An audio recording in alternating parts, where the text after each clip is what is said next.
Hello, everyone. This is JD Calderon, and this is Indy Comics Explained. And yet again, I have a fantastic group of independent creators here today. And without further ado, let's bring in the one and the only. Son of a bitch, you. He's the only one of a son of a bitch. There you go. That's what I brought in. You got to know what happened in the pre-show to know why I came up with that one, ladies and gentlemen. But thank you all for joining us. I am JD Rosario from Unstoppable Comics. Been publishing for over 15 years. We're going to be hanging out with quite a few people tonight. Really great creators with some awesome projects. Please check them out. All right. They're going to drop their links and stuff like that. We are not supported at all by VC money, right? Rich uncles, major sponsors. All right? Everybody you're going to meet tonight is lacing up their boots and grinding it out on their own and can always use your support. So check us all out. That's true. Jay is right. And I was breaking his chop before we came on. So that's what that's all. It's a love hate relationship. I gotta say though, that's a really nice MODOK statue you got behind you. You son of a bitch. Wow.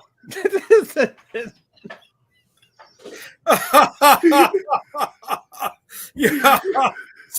See, I'm sorry. I gotta finish this off. Let me finish this off. All right, this is your moment, and I'm sorry. So after my little live stream last night, right? The missus comes in and she's checking off a list. Okay, that wasn't there yesterday. That wasn't there yesterday. That wasn't there yesterday. That was there. You know, I'm a toy guy. I'm a big toy collector. I can't help it. I have an addiction. I do. Okay. So whatchamacallit, he's busted my chops because MODOK Marvel's Legends.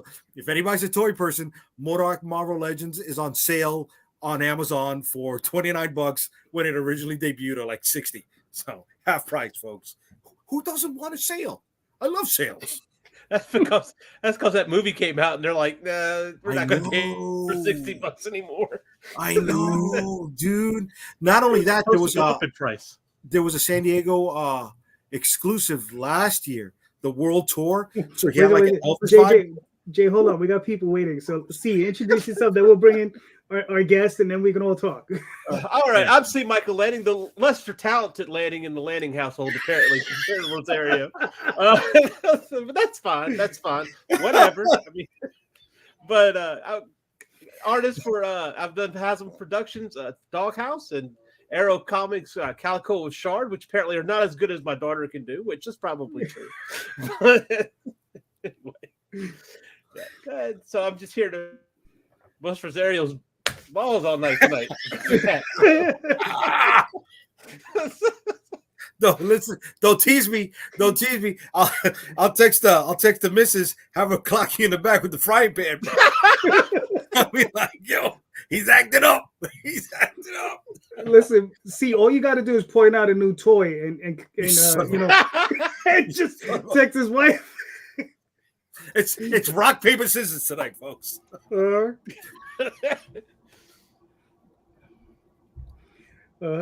Sam, how you doing? Please introduce yourself. I know we're a little a little discombobulated today. No, man, you're fine. And for those of you who haven't seen my mug around, I am Sam Quinton. I own Sanopa Publishing here in Frankfort, Kentucky. We produce role-playing games, comic books, mostly stuff I write, and now also Necroholic by Brian Lee will be coming out later this year with Ninth Degree, an American-made manga by Paul Walcott. Red Claw Return of the King by Christian Martinez, as well as our staple products, 47 Furious Tales, Volume 1 coming to Kickstarter later this year, Issue 4 coming after that. And I just lost track of all the other titles in my head. But right now on Kickstarter with Reign of Ages, and coming at the end of April, Tibby and her Time Traveling Psychedelic Mushrooms. All right. I like that. Tibby and her Time Traveling Psychedelic Mushrooms. Love it. Mushrooms sound like a euphemism there. I got a bad mushroom story, but really do. We can't share that one online. Can I start off with my question first tonight? I got to lead in. Please do. Especially with what we were talking about in the green room. Oh yeah. Oh, hold on. Before you start though. Okay. Yes. We're a little light tonight. I got one guest coming on. He said he's gonna be a little late. He's coming on. That's Daniel. Erik couldn't make it because he's out sick. Erik, please get better. Check out his campaign. He may be on either next week or the following week after that. But his campaign is in the show notes, so go check that out. So, I'm sorry, Jay. Please continue. No, don't be sorry. It's your show. It's your show. Come on, man. I was being polite. Oh, good. Don't take advantage. All right, listen. So I will Doesn't be happen often. with my lead in. All right. So last night on my stream, we were talking about. Was it your stream? It was my stream. It was. It was. What, you have a stream? I'm just. Look at No, that. it's just that I saw his misses afterwards, and I could have sworn it was her stream. See, you're confusing stream with scream. I got you. I got you. All right. So yeah, we were hanging out last night, talking about some of the books that we're working on with Kickstarter, and the birthday girl got a plug for her book, and some of the talent was name dropped on Daphne's book, and one of those talents was a very young Jaden Lanning, and I came out and said the better artist in the household, right? I was being a little facetious, a little tongue in cheek, but then I started to bring up examples. I said, listen, is The Rock not better than his father, Dwayne Johnson, as a wrestler, right? I liked Rocky Johnson. Sorry. Okay, well, the Hart Foundation, right? Excuse me, Bret Hart, was he not better than his father Stu, right? And so on and so forth, stuff like that. So, because Jaden had a couple pieces over there, they look really nice. They were sharp. So my question is, without, building up buildings without tearing down others, how do we nurture new talent and protect new talent as they're coming into the community, our industry? That's fair. All right. Well, Sam, you're the only guest here, so you're first. Okay, so I've got some opinions about this. I think the first thing, as creators who are heading up projects, the first thing we have to do to nurse that talent is compensate them fairly in actual cash at competitive wages, and be certain that we're doing so promptly in accordance with our contracts, because nothing kills artistic talent faster than not being able to eat. Okay.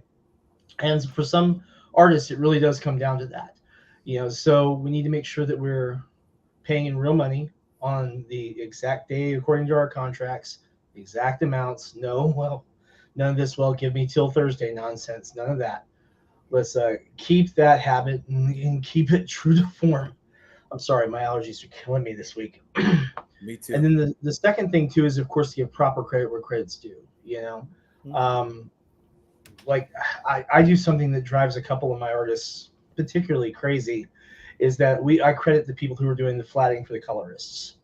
Okay. Mm-hmm. And they're like, we're going to move this around and fit. I said, they worked on the book, their name goes in the book, and that's it. I own the company, make it happen. So kind of a hard ass about that. But people are like, but that's not really traditional. I don't care. We're going to credit everyone who works on it.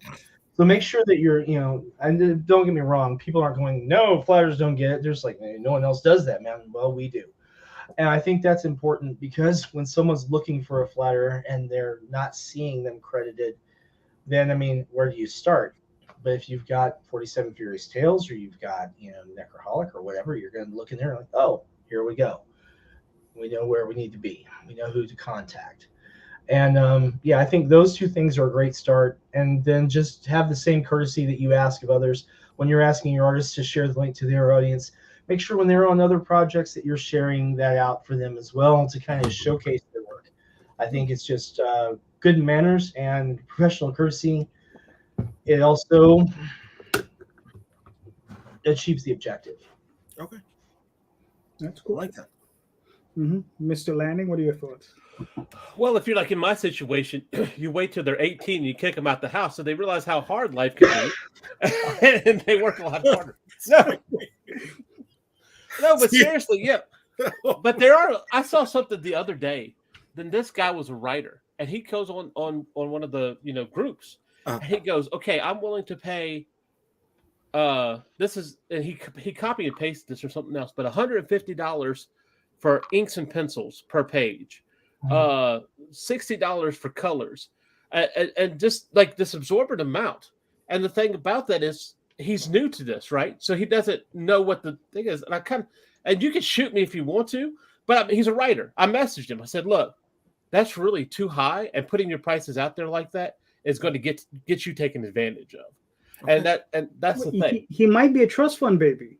He could be, but even still, if he's a trust fund baby, he has a voice. Sam, are you a trust? I just want to interject this. I'm not a trust fund guy. Okay, but that's what we work towards. We try to pay our interiors at about $250 a page, fully complete. Pencils, inks, colors, lettering, all that. That's where we try to push our budget to. If our capital flow is lower, then unfortunately we usually have to offer a little bit less, but then we throw more comps in as far as compulsory copies. But that's really where we try to be at for interiors. So I can understand that. I too would have a hesitancy to do that because I would want to see what other people's rates are, and if they're under what my rates are, then we'll bump them to what our budget is. That's just how we roll.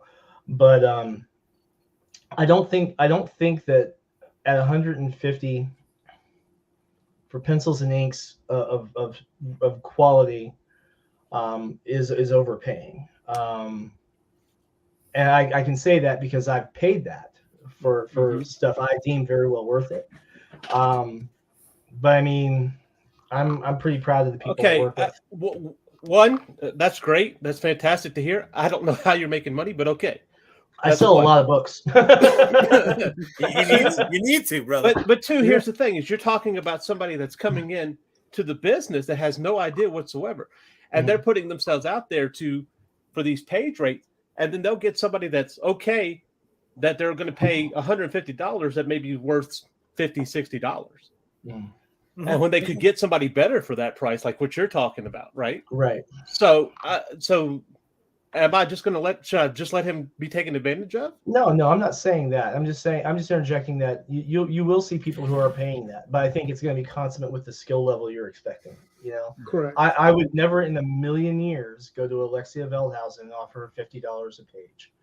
Never in just, oh my God. Not only, and I've been under fire many times before in my life, like actual, fire. But I would never confront Alexia Veldhuizen with a $50 page rate. I would be afraid for my safety.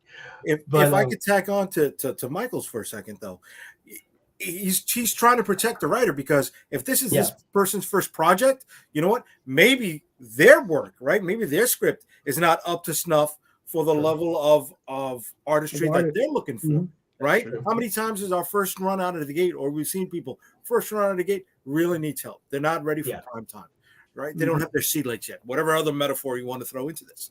So if this creator brings things down a little bit, they could find someone at their level, hopefully, and together, maybe the two of them can start earning their sea legs together. And that, I think, would be a win-win situation, right, Lanning, or no? Well, see, that's the thing is, okay, now you're out there, you're naming prices, you're taking the negotiation right off the table, right? Because that's the thing. And so I was just telling him, say, maybe go check other people's, because when somebody posts something, I'm looking for an artist, you're going to have 100 artists show up to give you their page rates. Now, you may find that it's fair to pay them more, and that's fantastic. That's great. But this guy may be thinking that $150 is good enough for something that is very subpar. And that's what I would like to protect him from, because if he's thinking, oh, this is all $150 gets me, then I'll have to pay $300, $400 per page for interiors later on. It's just, I didn't want to see somebody taken advantage of. But then, I understand that. I do. I understand that. I was just saying that, my experience, the people I work with are commanding rates in that field. Okay, then let me ask you this question though. So when you put up rates, when you first got into this, you put up rates for how much you were willing to pay per page? No, I didn't, because I was already, when I get into comics, I was already producing role-playing games. And so what I simply did is I got a rate quotes from the artists that I wanted to work with. Yeah. And so you were dealing with like straight up real professionals. This wasn't like a Facebook group thing. Right. Because I had a leg up with connections to a lot of professionals. Now I'll tell you, there's two artists who I desperately want to get books produced by, but I simply cannot afford them. And they're artists that I have good connections with, good contact with. But one for interiors is $500 a page. And while everyone wants to really feel that in their heart, the God's honest truth, guys, is she's worth every dime of it. I mean, everything is one of the tightest digital paintings you've ever seen in her pages. And right now, the only place that her stuff is being released is in Europe. But I mean, good God, she is amazing. Well, yeah, well, I mean, like I said, I'm not debating on whether or not how much you should pay for an interior page. I'm just worried about somebody coming in. No, I completely respect that. I think that's very, very good. And to answer the question earlier about how I make money, I don't make money on my Kickstarter campaigns. I've never been shy about that. In fact, I've only had one Kickstarter campaign out of the 20 plus that I've done successfully that was profitable for me personally, and that was to the tune of like $200 on an $8,000 something campaign, because literally everything goes into the production or the press run, and then I make my money selling books. Yeah, gotcha. Well, that's better than me. I don't make any money because everything goes into production. So, but to answer the question is like, it's funny. Like when I started, right, I was very young. My friend dragged me to art and design, and he was going to art and design. So I hooked up with the best creators or the bess young talent from that year of high school, right? So we were all in high school at the time. That's where I met Daphne. I met a bunch of other people, Matt Lunsford, Zach and Lennison, Les Dennis, a whole bunch of other guys. And we weren't, I wasn't paying rates, right? We were kids. This was, 87, 88, right? And I wouldn't even know what to pay even if they asked, right? So we were just all partners. We were all 50-50 partners. We ended up printing the books, and that's when we made money. And when we sold the books, and we back then sold a ton of books, and everybody made money, which was great. The only thing is that we were producing annuals because we were kids and we didn't know how to schedule, and the books came out once a year for 3 years, and we had to give that up. But as far as protecting young talent, man, I don't know. Maybe I'm just too mean about it. I am a feed them to the wolves type of guy. You have to. No, there's a reason for that though. You have to allow a person to develop their own scars. You cannot protect people. Okay. From the damage that's going to happen, because they have to experience just a little bit of it, because it's going to happen. No matter how much you protect them, it's going to happen. Yes. Some boss is going to take advantage of them. Some creator is going to take advantage of it. It's going to happen. So the earlier it happens, the better, so that they can protect themselves from it. You understand? You can't just be all like, throw a blanket over them. No, because I'm telling you, it's going to happen. Period. Stop. Sam, you are rare. You understand? My artists, I usually do books in pages and batches, right? So I'll do 5 pages for one, 10 pages for another. Some of them it's 1 page at a time. But if I'm sitting at my computer and I receive those pages, I go right to PayPal. Boom, here's your payment. Yep. Right. I pay within minutes, at worst 24 hours. If I pay 48 hours later, I'm like, yo, I'm so sorry it took me so long. Yeah. And it's like, so I'm like, and that's usually because I went to bed or I just forgot or whatever. Yeah, like if I'm asleep when the email comes in and it's the next day, I'm like freaking out. I'm like, oh God, they've waited like 12 hours for their pay, and it just drives me nuts. Right. What's up, Daniel? How you doing? Hey, Daniel. Hey guys, how you doing? Sorry about my tardiness. No, that's all right, man. Yo, so please introduce yourself. Hey guys, my name is Daniel Martinez. I'm an attorney by trade, but I kind of got into the comic book game as a creator a little bit very recently with Travis Gibb. I'm sure you guys know Travis. Yeah. He's a loud one. I'm sure everybody knows him. He's quite the talker. But yeah, so I live in Palm Bay, Florida. I don't know where you guys are all. I'm sure you're all scattered around the country, but I'm very happy to be here. Thank you for having me on, JD. Oh, listen, man, it's a pleasure to have you. Jay and myself, we're both out of New York. Okay. You're out of, huh? No, that's good. That's good. Yeah. Yeah, I'm in Kentucky. Paralegal by trade during the day for the state. All right. I train attorneys how to use our electronic filing system and staff as a technician for that. So. Oh yeah, that's fantastic. Yeah, I use the e-filing system down here all the time. Yep, we Kentucky and Florida model against each other quite a lot on that, so you'll see some similarities. Is that right? Yeah, if you ever pro hawk in, you'll probably end up talking to me to get set up. So. Oh, okay, good. So that's good to know that I have a man on the inside then. Fantastic. So you're with the state, with the prosecutor's office? I'm with the administrative office of the courts. I actually handle the a lot of the technical support for that, and I do the technical walkthrough for the applications itself. Okay, very good. That's awesome. I'm the one guy in the state for that, so it's you can imagine how busy. Yeah, it goes for you. When it rolls downhill, it lands in my lap. I bet. And I'm usually the one pushing it downhill for other people. No, that makes you a senior. That's the senior partner's job. That's right. Yeah, no, I'm a solo practitioner, criminal defense attorney. I do mostly criminal defense. Like about 90% of what I do is criminal defense, and then I want to say about 10% is personal injury. Gotcha. That's tough.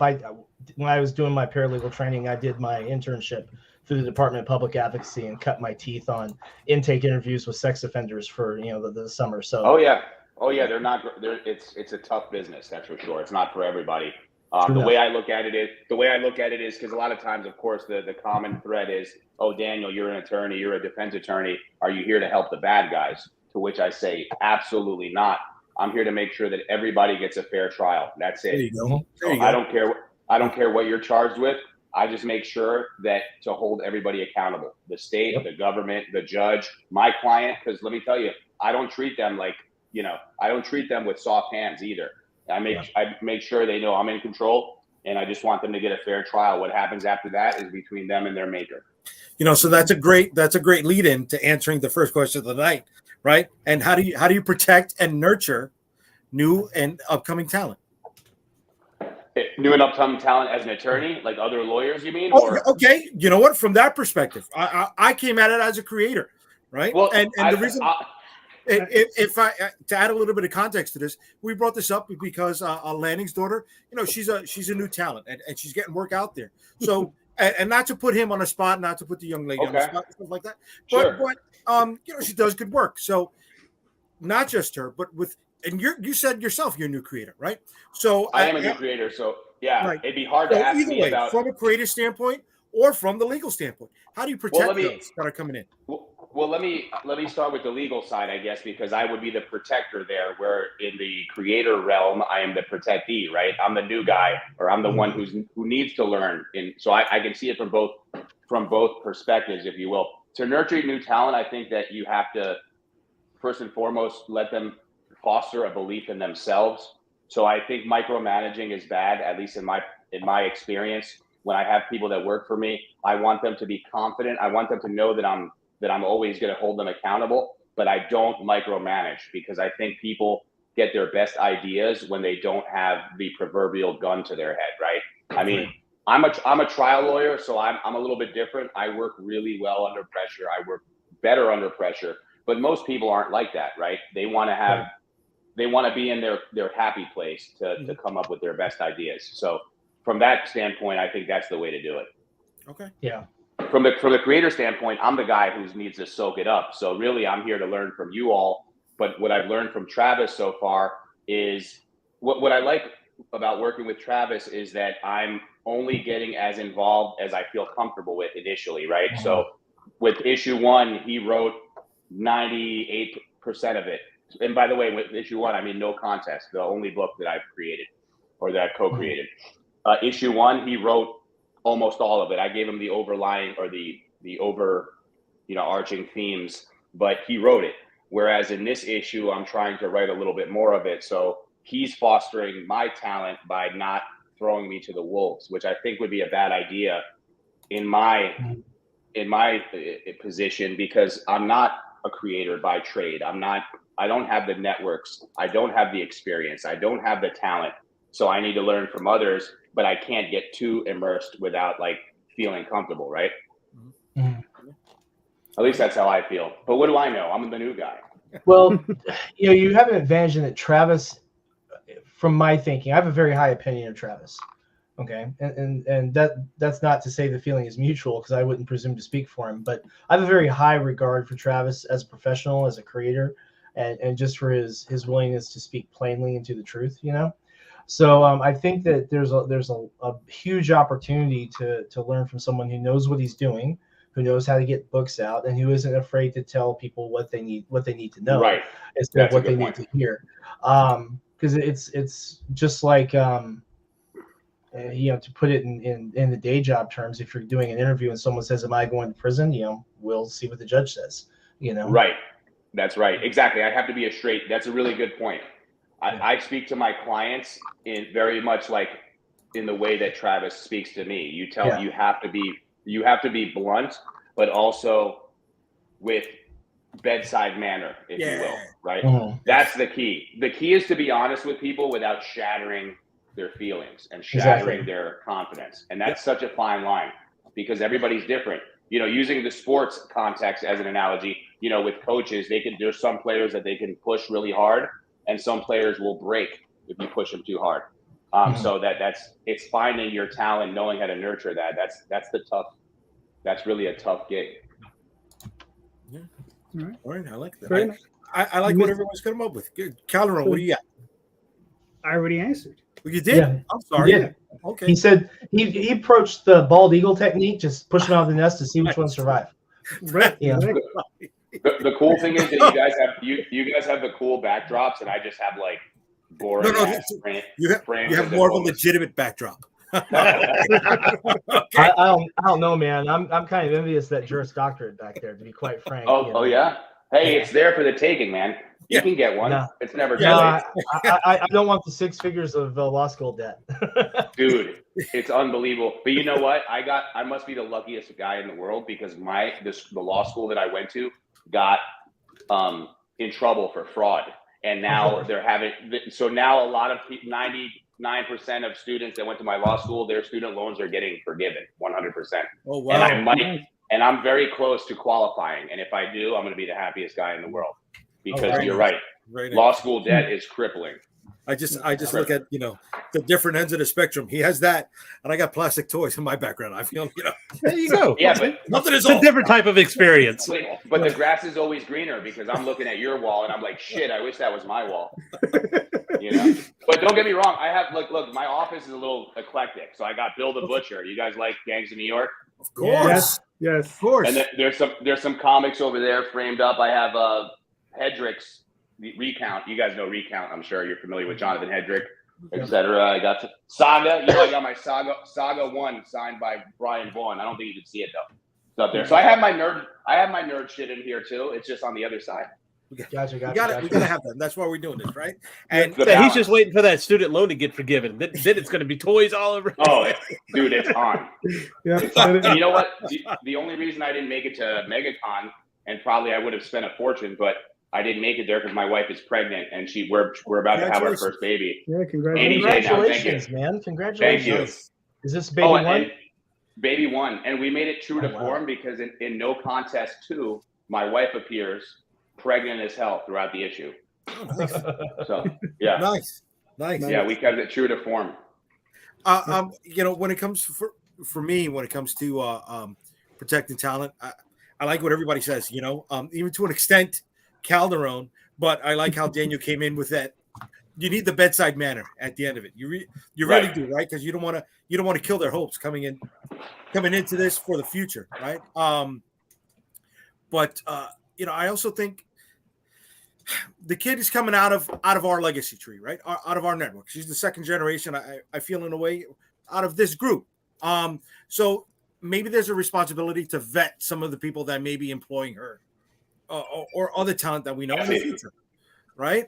Just making sure that they don't get ripped off. So yes, they need their battle scars, but if we can avoid as many as possible without becoming a blanket mom too, I think that's a good thing.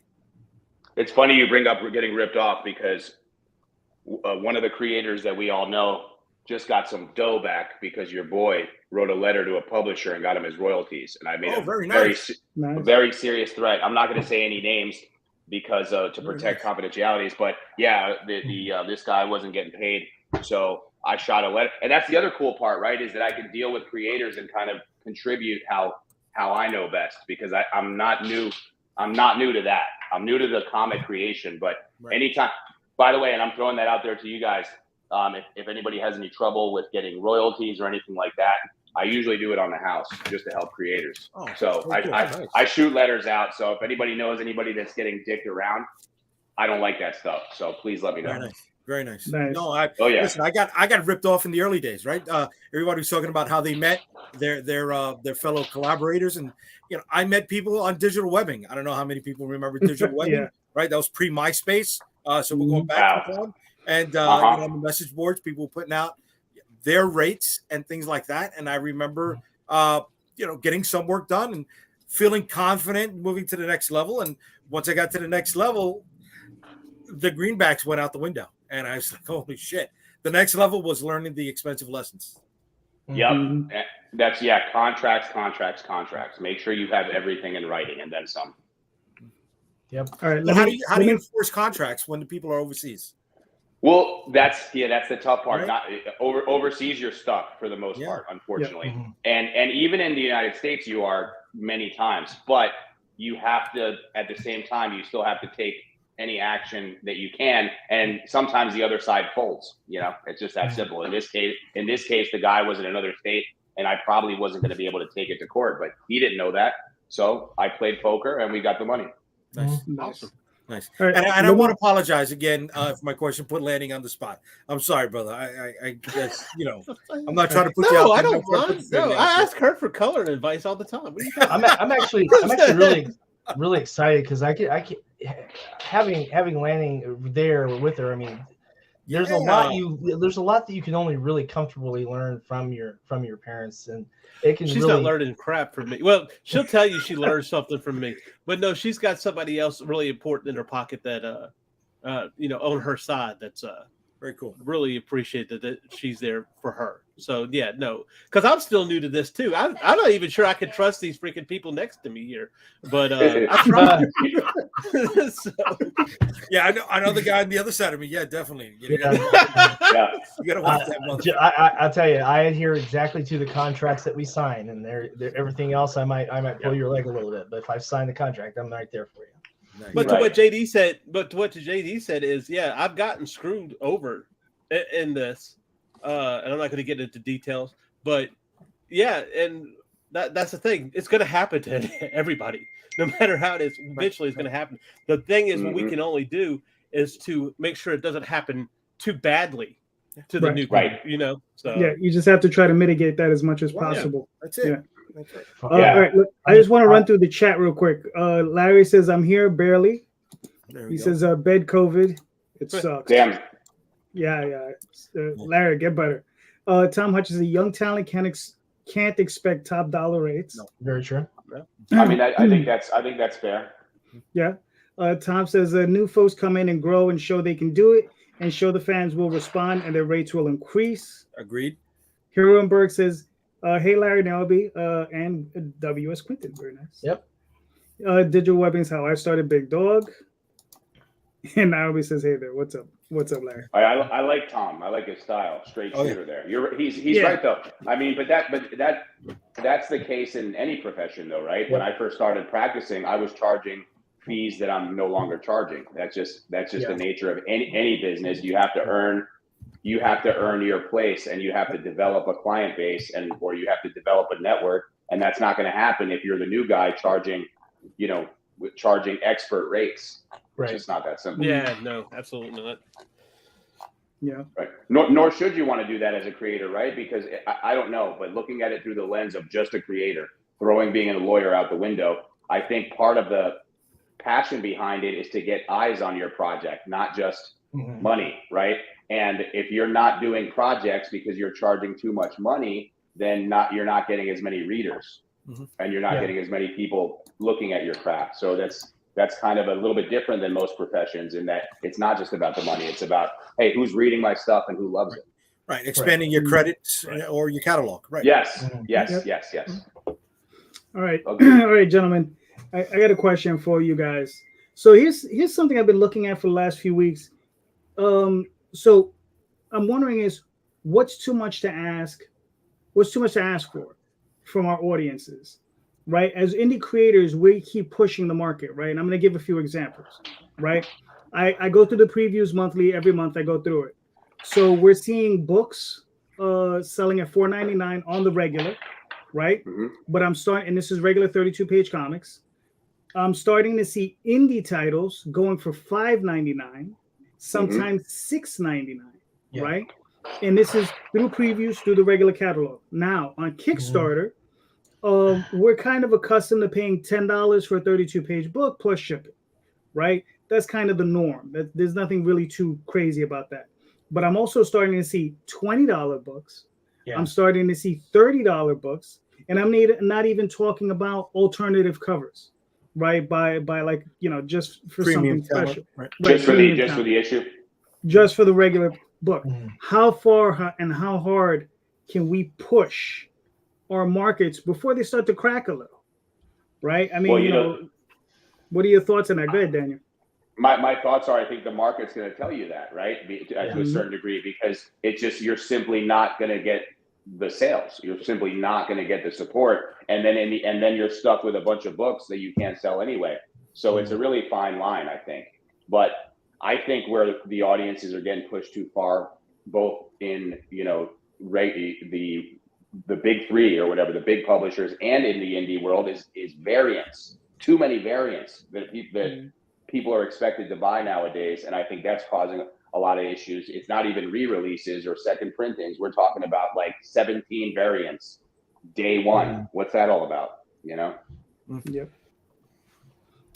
Sam, what are your thoughts? Well, certainly the market's going to tell us where they're going to bear. For my pricing schedule, I'm basically on the furthest end I'm willing to go right now. Reign of Ages being a good example. We're at $15 and then $20 for the NSFW cover. And this goes back to the page and cover rates that we're paying. To get the book out in a timely manner with the number of titles that we've got coming out, instead of throwing all of the free cash flow that we have into one title at a time, we've got various titles in various stages of production. And so thankfully, our Kickstarter backers are responding to it. What I would really like to be doing is coming back down more to a shelf price plus shipping. But the reality of that means I'm going to need to have more like 800-900 backers at a time instead of 200-250 at a time. I'm completely comfortable with that once we can manage it. But again, my model is a little different. I'm not making my personal money off of the Kickstarter. I'm making the product, paying the press run, and then selling that to, you know, put money into the production afterwards. So what would be like, for example, Tibian or Time Traveling Psychedelic Mushroom, production cost plus printing cost is going to be somewhere around $11,000-$12,000 because of the size of the print run we want to do, right? So getting 7,000 or 8,000 on that would be great. Getting 10 would be much better, you know. So we're going to have a higher goal and then probably a lower price point, around $10 or so for the print books. I'm so sorry, guys. My allergies are killing me. But that's one of those things where, you know, definitely the market's going to tell you what it'll bear, but I wouldn't ride that edge on that too long because, you know, it's debilitating to your fan base. So I would say, you know, keep trying to do the idealized capitalist model, put out the highest quality product at the best price point you can manage while still paying your people the best price that your budget allows, and then see your revenue on the bulk of the items that you're doing. And in small press runs, when you're doing, you know, 500, 700, that's damn near impossible. At 1,500, 2,000, you have a little bit more wiggle room when you're moving books to stores or selling them through cons or directly on your sites and stuff like that. But for the love of God, don't forget digital, because digital has really done a lot to keep our free cash flow moving to be able to put stuff into production. I mean, the Tibby cover you see behind me was paid almost entirely out of digital revenue. Nice. Very nice. Pardon me. Mr. Michael, what are you thinking? Well, as far as like the variant cover thing, yeah, maybe 17, maybe a little bit too much. But the fact is, though, when you have those variant covers, they also bring in a different audience because they bring in an audience of those artists. That's true. You can get eyes on your book. As far as the price point is concerned, you said a 32-page at $4.99. Standard, right? And I've seen them But go. see, I don't see standard 32 pages. I see standard 24. That's the thing. Well, no, standard. One of my recent 32 or books was a 24. 32-page, $4.99. Was it? What? Okay. Yeah. Yeah, that's great. I'm not getting that, but okay. Yeah, but I'm also seeing indie books going for 32 pages, $5.99, 32 pages, $6.99. And go ahead. See, finish your thought, and then I'll. No, that's what I'm saying. It's like I'm seeing 24 pages going for $4.99. That's what I'm saying. So, are we saying that does page count need to make a difference as far as price is concerned too? Yeah, I think so. Yeah. Okay. I'm with that. So when we see somebody with a 16 page selling it for $4.99, we need to say, hold on. It's yeah, that's which happens. Mm-hmm. No, I think, absolutely. I don't think I can say anything different than what these gentlemen have already said. The market's going to tell you when your bubble's going to pop. Right. The problem is you don't want it to pop on a campaign that you really have to make the money on. That's the thing. Right. So you'd rather it pop on somebody else than you, I'm assuming. God forbid. But so you still have to make sure you're not and I'm kind of rambling here, but you still want to make sure that you're not going to pop that bubble. Right? So $4.99 for a 32-page book sounds pretty good to me. Maybe even $5.99, honestly. Because like I said, they've got books out there that they're selling a 42, 48 page for $8.99. Right. And that's true. Well, look at Polito, right? He's pitching his books as a graphic novel, and they're 45 pages, and he's charging $25. But what a lot of people don't know is a lot of that $25 is covering all those baked in stretch goals that haven't been hit yet, right? Yeah. So you are still paying for it, right? He's just using that as a perishable. Like we're paying for the napkins and the hot sauce packets and all the other stuff. People don't know about that.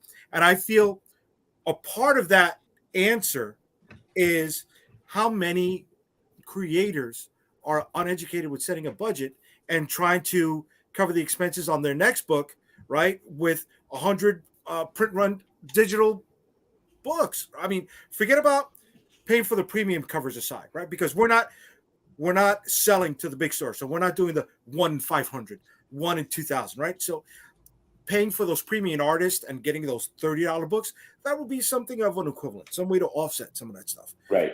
That's a good point. There's a lot of creators out here who are, I got something, look at my book, right? And they're that's me. I mean, I'm talking about years ago, I was seeing people charge $20 at conventions for a 24-page full color digital press book, and they're like, "Oh, I got to make my table and I got to cover my expenses." Bro, you're not understanding how to create proper long-term growth. Right. Yeah. That's the key. That's the key. It's like whether or not people want to blow their wad, right? Yeah. In one issue, or do you want to? The market will decide once people shift from direct to consumer, like we're doing with crowdfunding, and trying to level into direct market stuff. Because how many shops don't want to put up an independent book that's going for $2.99 on their shelves because they say they're not going to make money on it, right? And like, oh, but you could charge $7.99 for it. Say that to somebody like Brian Hibbs, and he's going to fucking laugh you right in the fucking face. Yeah. Right? And he's vocal about it. He's vocal about independent comic books being on his shelves, the equivalent of a pity fuck, right? And Oh so, gosh, yeah, that's- no, yeah, dude, that's fucking- I remember this. Yeah. The that's gentleman fucking in sick. San Francisco. The gentleman in San Francisco, right? Yes, Yeah, yes. he's not a gentleman. But yeah, Yes. you're kind. Well, You're very kind. You're very kind. to him. I am, I am incredibly cautious with regard to anything that could remotely be construed as defamation. So Okay. Well, this was actually taken from his column on the Comics Beat. So that's the only reason why I'm saying this, right? It's not something that happened in a private conversation. No, as long as you say it's my opinion, then you're good. Oh well, then Right? it's my That's opinion. just your opinion. Right. Yeah. As But long as it's just your opinion. and I'm sure if we were a retailer, we'd have a different viewpoint of this as well, right? Mhm. But Oh, yeah. we're on the other side. We're the vendor, right? We're trying to get our product out there. We're trying to get our stuff sold. So yes, will the market decide? Yeah, but a large part of it is people not really understanding the basic principles of business, right? College Business 101, which is something I always say that's as far as I went, and a lot of people don't even understand that. Mhm. And All right, I hold think on, there's other ways we can bake in value with regard to crowdfunding versus our store releases and such. So like a good example for this is I know JD knows this, some of you others might know this. I don't reprint covers for floppies.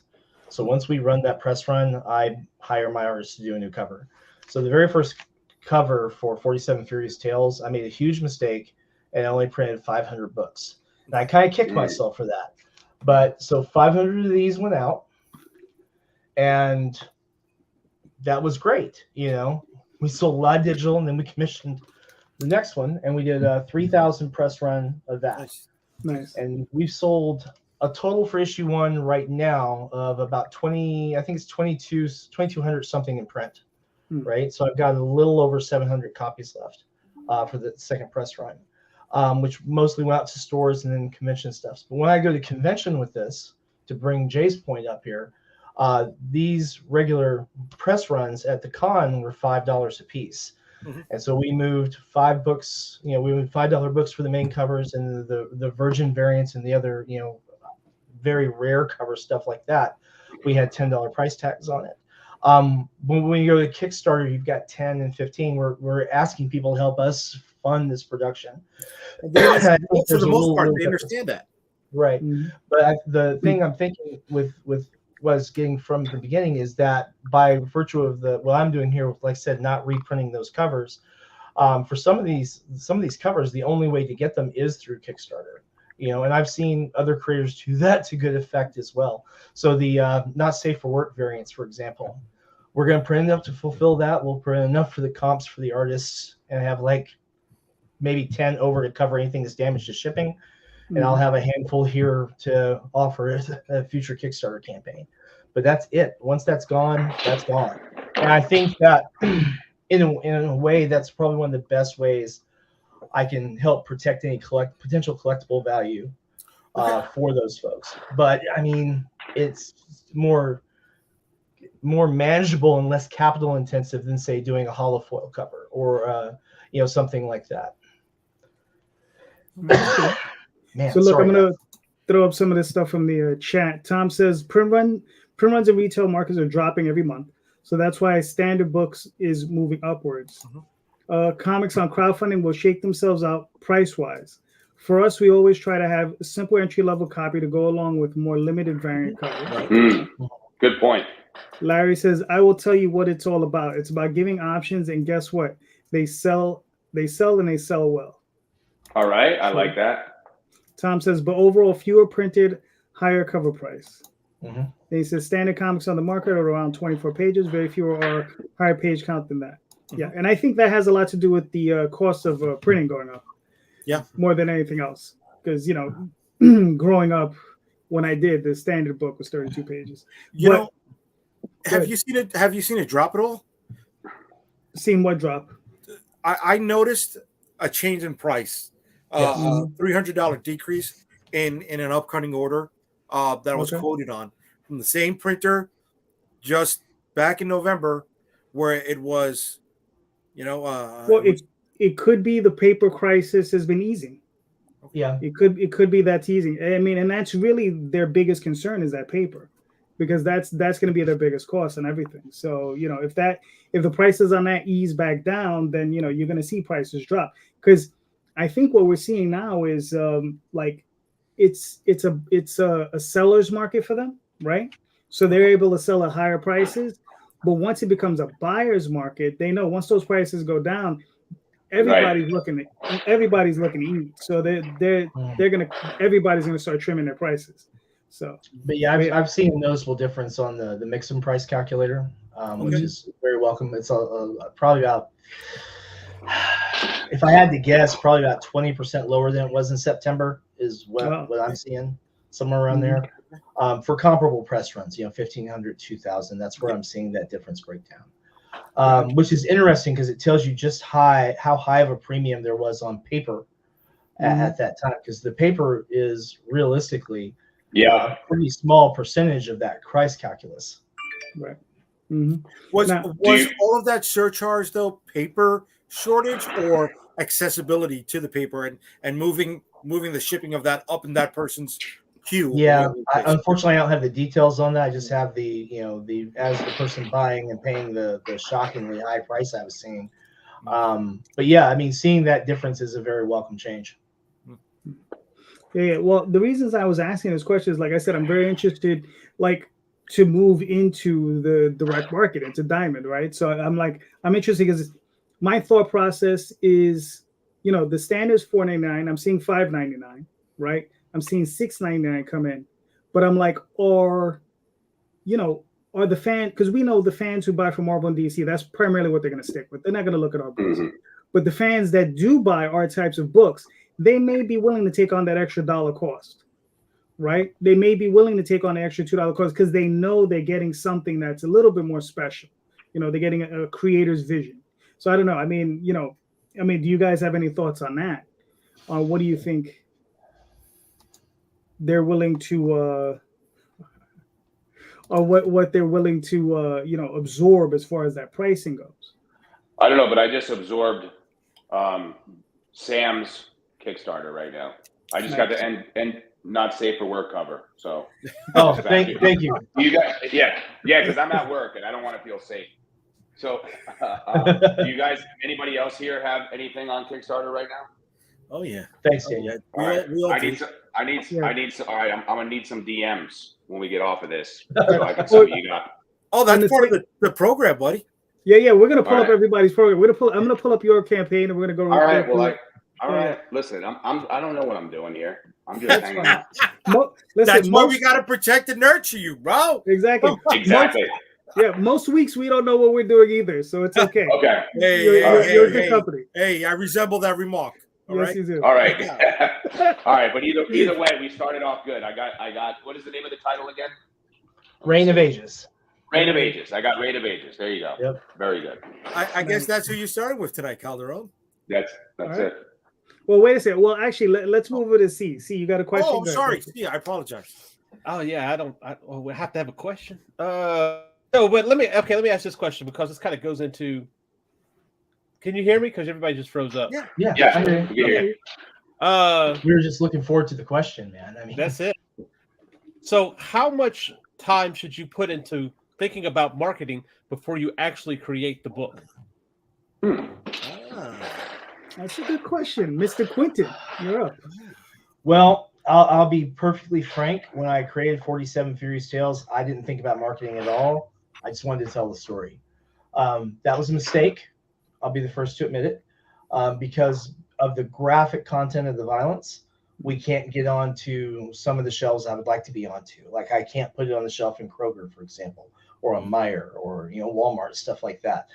But as far as the marketing goes, when we came through to Reign of Ages and Necroholic, and even now with Tibby and Ninth Degree and the rest of them, we're looking not just at how we're going to market them, but who we're marketing to.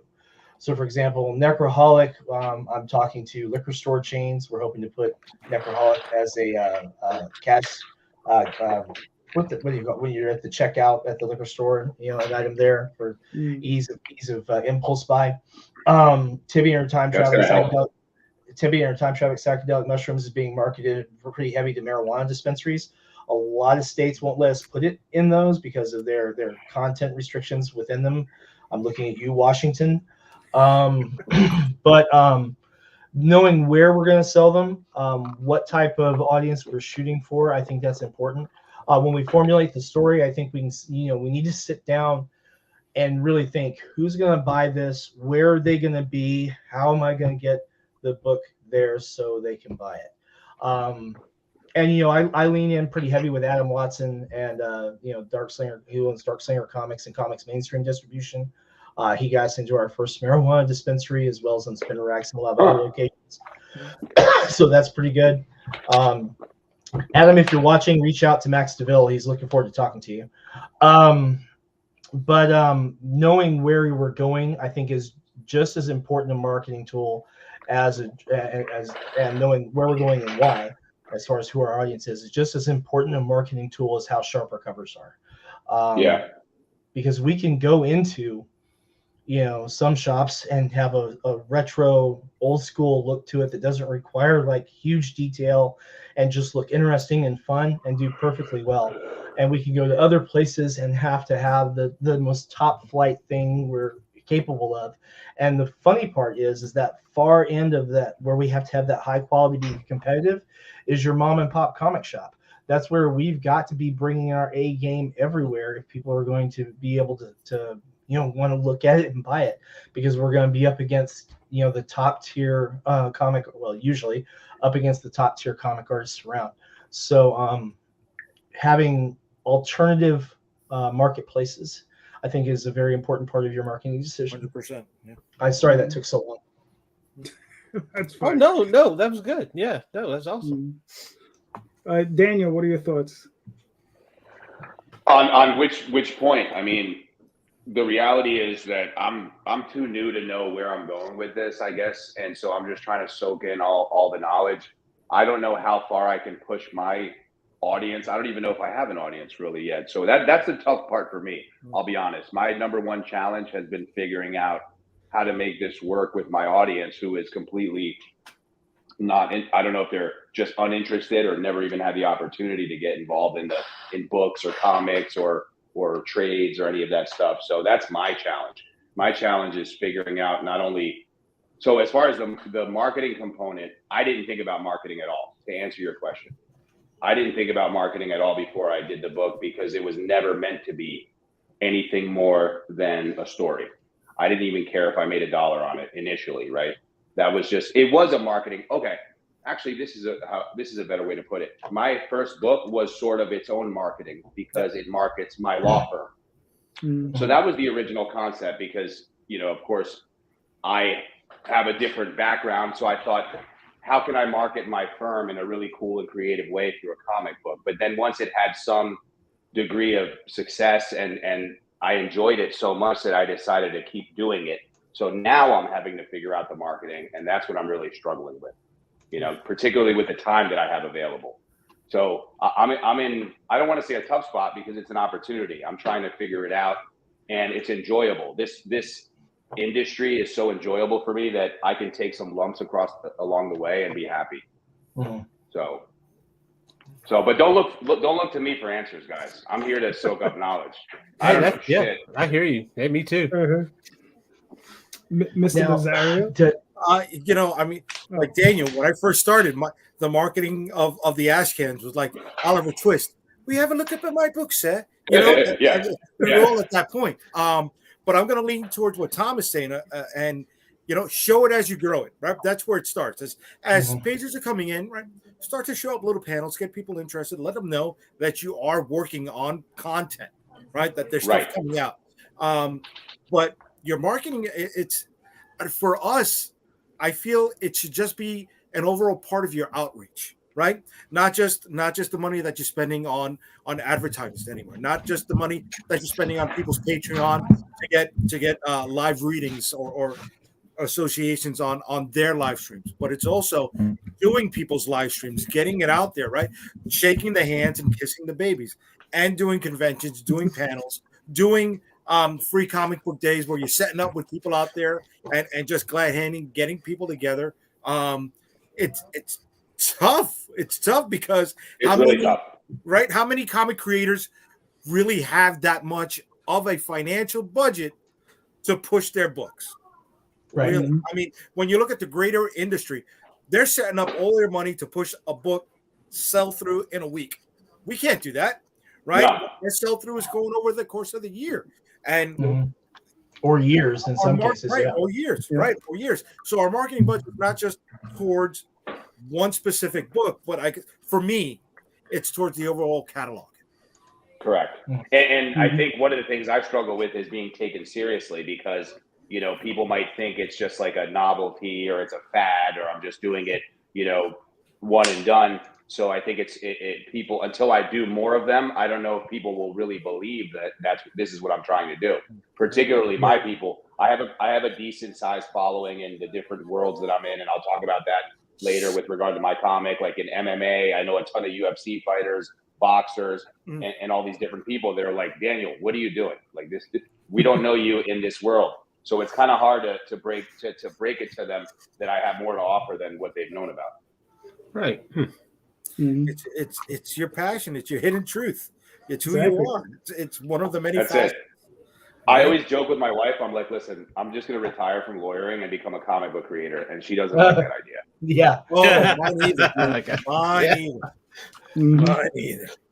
All right. Tom says you should be marketing as you make it. Lol, show it happening to the potential audience online. That's how you start growing an audience to take to Kickstarter. Timothy says spinning the plates.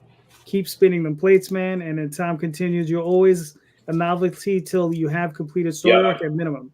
I even still have that problem when I make a new title. People still wonder if I'm going to finish it. Thanks, Tom. Yeah. That's good. That's good input, Tom. Honestly, that means a lot. That's a good way to look at it because I'm not discouraged yet by any means, nor will I get discouraged. I don't think, but I need an arc. I need to know where the story's going. Right. It was a one shot, you know. It was a one shot. Now it's a two shot, and we'll see where we go from there. I have a good story that's completely true with regard to being discouraged. So 47 Furious Tales is issues 1 through 3 are out. Of the campaigns I've had that have failed, 47 Furious Tales has failed to fund on each issue on their first attempt. Wow. Which absolutely blew my mind when the third one failed. The first one was because it was my fault. Really, I didn't play that real well. But here's the thing: just having the simple determination not to give up and to tell your story. I mean, there's a lot to be said for that when you bring your book to Kickstarter, because a lot of people aren't like that, you know. And trying to get your story out and then capitalize on it and really producing value. I'm looking forward to you seeing Reign, Daniel. I really am. I think you're gonna like the production value we bring. I'm excited. Yeah, I think I hope you enjoy it. I really do. I'm excited. Don't let things get you down, because there's a lot in crowdfunding by itself that can bring you down, and then there's people who just like to cause a lot of online noise that can make a lot of drama and nonsense. And I just try to ignore that and keep my mind focused on my work. And I've actually noticed that. In the short time that I've been in the game. I've noticed a lot of different energy and a lot of different naysayers, but I'm not going to let that get to me. There's enough people out there that are going to tell you no. Just never say no to yourself. That's it. That's the last person you should ever say no to. Of course. Yeah. And Daniel, you will be the second lawyer that I know of. Well, you're an esquire, but he was a lawyer that retired from lawyering or being a lawyer to do comics. Okay. So you'd be the second. It'll be tough because I really do love what I do, but there's no reason I can't do this as well. Oh yeah, of course. There's no reason. Yeah. Listen, you're doing your day job, and this is a creative release, right? So that's what 100%. It is for you. Exactly. So I mean, 100%. We will have that. We do our day jobs, and we're just like, okay, doing whatever we got to do, and then we come home, and this is our creative release. That's something we need to talk about more. People think, oh my God, this is it. That's the goal, right? To do comics only. No, because comic books, as an independent creator, it's not going to cover all of your expenses. It's not going to give you benefits, and really, if people don't know how to budget for a single book, you think they're going to budget for retirement? No. So put in your time with the day job, right? I'm close to retirement on what I've got, but if I go past that and I could do both effectively, why am I going to give that out? Why not? Yep. Right? Yeah. I mean, and then once that point comes where I have to be pushed out of the other gig, okay, I've got that pension coming in. I'd still be a young SOB, and I could keep doing this and not worry about keeping the lights on, not worry about how my future's protected. Right? I'm looking at everybody here in the screen, and I think most of us are playing the back nine of our 40s. I don't know. I could be wrong. All right. You know, we've put some models under these legs. Lanning, this is true. Lanning, I just turned 42, so I'm right there with you, buddy. You know, and I mean, we need to start thinking about some of that stuff. Me and him both. So you know, the 40s are in the way. Kids. He doesn't have to worry about financial stability in the future. That's how I got my retirement. That's how I had my retirement. That's smart. Yep. Yeah. I mean, the 40s are in the rear view, but yeah. I mean, for myself, I mean, no, I know when I first start any project, I really don't think about the way I'm going to put it out there. You know, I mean, I suck at marketing. I've said it before. I say it again. I will always say it. I'm not good at it. What I'm good at is producing a good book. That's it. I'm a writer. I write, and then I go out there and I do my best to share it out to people. Fortunately, I don't have to live off of this. I just need to make enough money to pay my artists, right? So I just need to do that, and then once in a while, I just go in and capitalize myself. So you know, we do what we got to do, right? Mr. Lanning, what are your thoughts on your own question? Well, when you sit down to write a book, I think that's where your marketing starts, but maybe not in the sense that you're thinking of it as marketing, because when you sit down and write a book, you should know what your theme is. You should know what your theme is, and that should translate into your pitch. That pitch is going to be what you're going to use to market this whole book from beginning to end. So I think, in essence, when you sit down to start, marketing comes right out the bat, but it's also part of the creative experience. And maybe it's not such a hard thing to think about when we think about that as it being a creative experience instead of, oh, this is just that business thing I've got to do, right? So I'm so happy you said that. Oh crap! I know this. Hey, I'm talking. I said right, Katie. Right. Well, I wrote the story. It's right. You got it. You know, Mr. Lanning and I are working on a project together. So you know. Oh, cool. Very good. So yeah. So So I know who's going to be doing all the marketing. See, look. Well, look at the boss. That's the boss's job. You know, we know that's the boss's job. Oh yeah, that's true. That is true. Yep. Yeah, we know who the real boss is. All right. So Pete says Rate of Ages works really well. It's a gorgeous book that's well paced and well written. Thanks, Excellent. Pete. The Indy Comics world is equivalent to the high school cafeteria cliques, bullies, nerds, and every other group. This is true. Right. You know, I think that's just the world, period. It's not just Indy Comics. I Yeah. get that at work. Yeah, there's nothing unique about that. You never leave high school. You just never Nope. do. But it's amazing. It's amazing what can happen when you just show a little bit of professionalism. You know. Yes, It really sir. is. This is true. It does Yes, help. sir. It does help. This is true. Sam, you're up, sir. I got you. Reign of Ages. This is our ongoing series created by myself and Nick Capone. The story of Reign Alamathor, who in our first issue awoken into a time in her world where the empire she was sworn to protect is now little more than old legends and ruins. We've made through issue 1. Issue 2 was an exciting romp with a lot of great fantasy combat. And issue 3 now Reign is guiding her newfound adventurer friends to show them once and for all that they cannot possibly be right. The Elven Empire could not have possibly fallen, and it's taking them to a stronghold of the Elven Empire that she knew way back when. She's still not sure exactly how many centuries have passed while she was lost to time, but that is going to be revealed here pretty soon, probably in issue 4. Great covers by the first one, of course, by Aishkul Senev, and this one by the esteemed Ken Hunt. Very nice. and colored by Nick Capone. And then our NSFW cover, which of course will remove the Sinopa logos for that. Nice. Can we get one with them though? Because that's I'm going to say no, but just because I don't want to have another press run. 3 covers is enough for me. yeah, But it's actually going to be 4 because we have the blank sketch covers. But it's a black and white book, beautifully illustrated by Nick. It's set in the realm of the Tarot Adventures, where we do our D&D adventures. And I do need to come back in here and replace something I accidentally deleted, because I accidentally deleted the $18 tier for the digital, but I'll get it fixed probably tomorrow. Okay. But yeah, we have some really nifty options here for digital and print copy. And then we took a little different turn, and we've played with this in prior campaigns a little bit, for the Reign of Ages themed coffee mugs. So you can actually have your coffee in your Reign of Ages portrait, or the Reign of Ages manga version image, which was for issue 1, done by Dan Donnelly, fantastic artist himself. And for fans of Ken Hunt, we have a tier where you can get not only his cover, but the mug itself too. Excuse me, also at 40.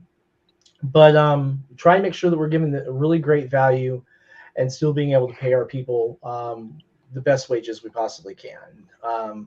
My thoughts on this are that if you're paying people well, you usually don't have trouble finding people to work with you in the future. And I'm really happy to say we've been making RPG. We started making RPGs 6 years ago, added comics in 2019. And so far, everyone is still happy to work with me. So I'm really thrilled about that. And some of the add-ons we've got here, there's a few more that I've added since that I need to plug back in into the storyboard here. But we've got Reign of Ages issue 1 in print if you want for $10. Various digitals. We've got the Reign of Ages button set, 5 buttons for $10. Reign of Ages issue 2 in print. Both of those are the Aishagul Senev covers, also at $10. And then you can also get print copies of 47 Furious Tales and the Virgin variant for Necroholic issue 1, the Virgin variant by J.P. Buzio for Reign of Ages issue 1, the Nick Capone Virgin variant. God, that's a gorgeous cover. I love that so much, for $15. And then the Justin Hunt Virgin variant for $15 for issue 2, or the Nick Capone one. And then, of course, if you just want to add on more mugs, you can do that. That $25 does include the shipping anywhere in the world. We're printing through Printful, and they have facilities on each continent except Antarctica. So Nice. we can get you in the EU or whatever. Now, our stretch goals, and this goes back to what Jay was talking about with our price calculus. All of the artists who've done work on these stretch goals have already been paid. So we're adding these on to incentivize, other folks as well. But this piece right here was done by legendary creator Ben Dunn, who created Ninja High School. He's of Anarch Press fame, and was colored by Nick Capone. So this is going to add the digital version to everyone, and then the print version will unlock it at 6,000, so we can pay to have the printing done. So nice and neat, and that'll go out to every backer who's getting print copies, regardless of tier. And then this one is from Fernando Ruiz of Archie fame. This was also colored by Nick Capone because they work together quite a lot. His take on our Elf Pro Tag, and will be available at in print at 7,000 on the stretch goal. Excuse me. And then because we love it so much, and a lot of people were really taken by this. This is right below that is a pinup by Damian Torres. This is Lulana from the team. He's done one for Rain. He's done Lulana, and we're going to be doing Uta and Dadila next. But that also comes out. And these are the art prints. They're the 5.5 by 8.5, so they fit nicely along with your book. And then because we love our Ken Hunt fans, we also have a virgin version of for the art print for his cover, digital first, and then unlocks in print at 9,000. And then the final thing we did is this. Now, this was done by Aishagul Senev, and this is a little bit of a sneak peek into the story elements from this particular issue, with the rain and our fearsome giant hands coming at her in this image. And that is available. It'll come out in digital at 9,500 and then print at 10,000. And there are not going to be any more stretch goals after 10,000 because I don't want to bankrupt myself in the printing. But beautiful work by the team. Fantastic folks. We're having our lettering done once again by Taylor Esposito. He's remarkable letters he's done, Robin, and a number of other different projects. Really looking forward to working with him, and we'll turn over pages to him once Nick finishes. Nick was at MegaCon this week. He's been doing panels on coloring and arts and working the Kubert School booth. Really glad to be working with him as my teammate on this project, and Rain as a whole as our ongoing series. All right, cool. And you have how many days left? 9. We're on a 21-day campaign format because we have so many books coming out this year. We have 215 people who have saved the campaign that haven't pledged yet. If half of those folks come out, we will easily surpass our first stretch goal immediately. So for those of you who saved the campaign and haven't pledged yet, please come on out, pick the tier you like, and we'll be pushing into stretch goals in no time. All right, very nice. Very nice. Yeah, I mean, it looks awesome, man. I mean, you continuously put out quality work. So, I mean, I don't even know what else to say to that. No, thank you. I mean, I'm kind of a fan of yours too, so I guess Thank you. Guilty, But yeah, man. I mean, yeah, it's awesome. I don't even know what else to say except go back it. The link is in the show notes. And sorry about all the coughing, guys. My allergies have been just kicking my butt. No, man. I mean, really dude, it's allergies. It's not like you have, it's not you have any control over it. All right, Daniel, this is you, right? Yes, sir. Absolutely. Very nice. Yeah, that's No Contest 1 and 2. That's a little that's the art that we just had done for the Kickstarter itself. That doesn't appear in the books, but basically we're giving everybody a chance to go get No Contest 1 and followed by number 2, where we continue the story. The basic premise is this is Law and Order meets UFC meets Daredevil meets Goodfellas. Okay, Nice. We have a criminal, we have organized crime element, we have corruption in fighting, professional fighting. And by the way, guys, the reason this became an initial idea of ours is because I have a kind of a weird life. Like, I'm a defense attorney, but I have a lot of friends and associates that are professional mixed martial artists and boxers. In fact, I own a boxing gym, which is right behind me. On the other side of this wall is a full-size boxing gym. I'll have to show you guys some pictures sometime. But the idea is, see this guy, the guy you see on the cover on the right, that's No Contest 2. The gentleman up top is Bruno. He's sort of like my kingpin, if you will. And that's a Daredevil homage cover for those of you that are paying attention. So we got the Daredevil homage.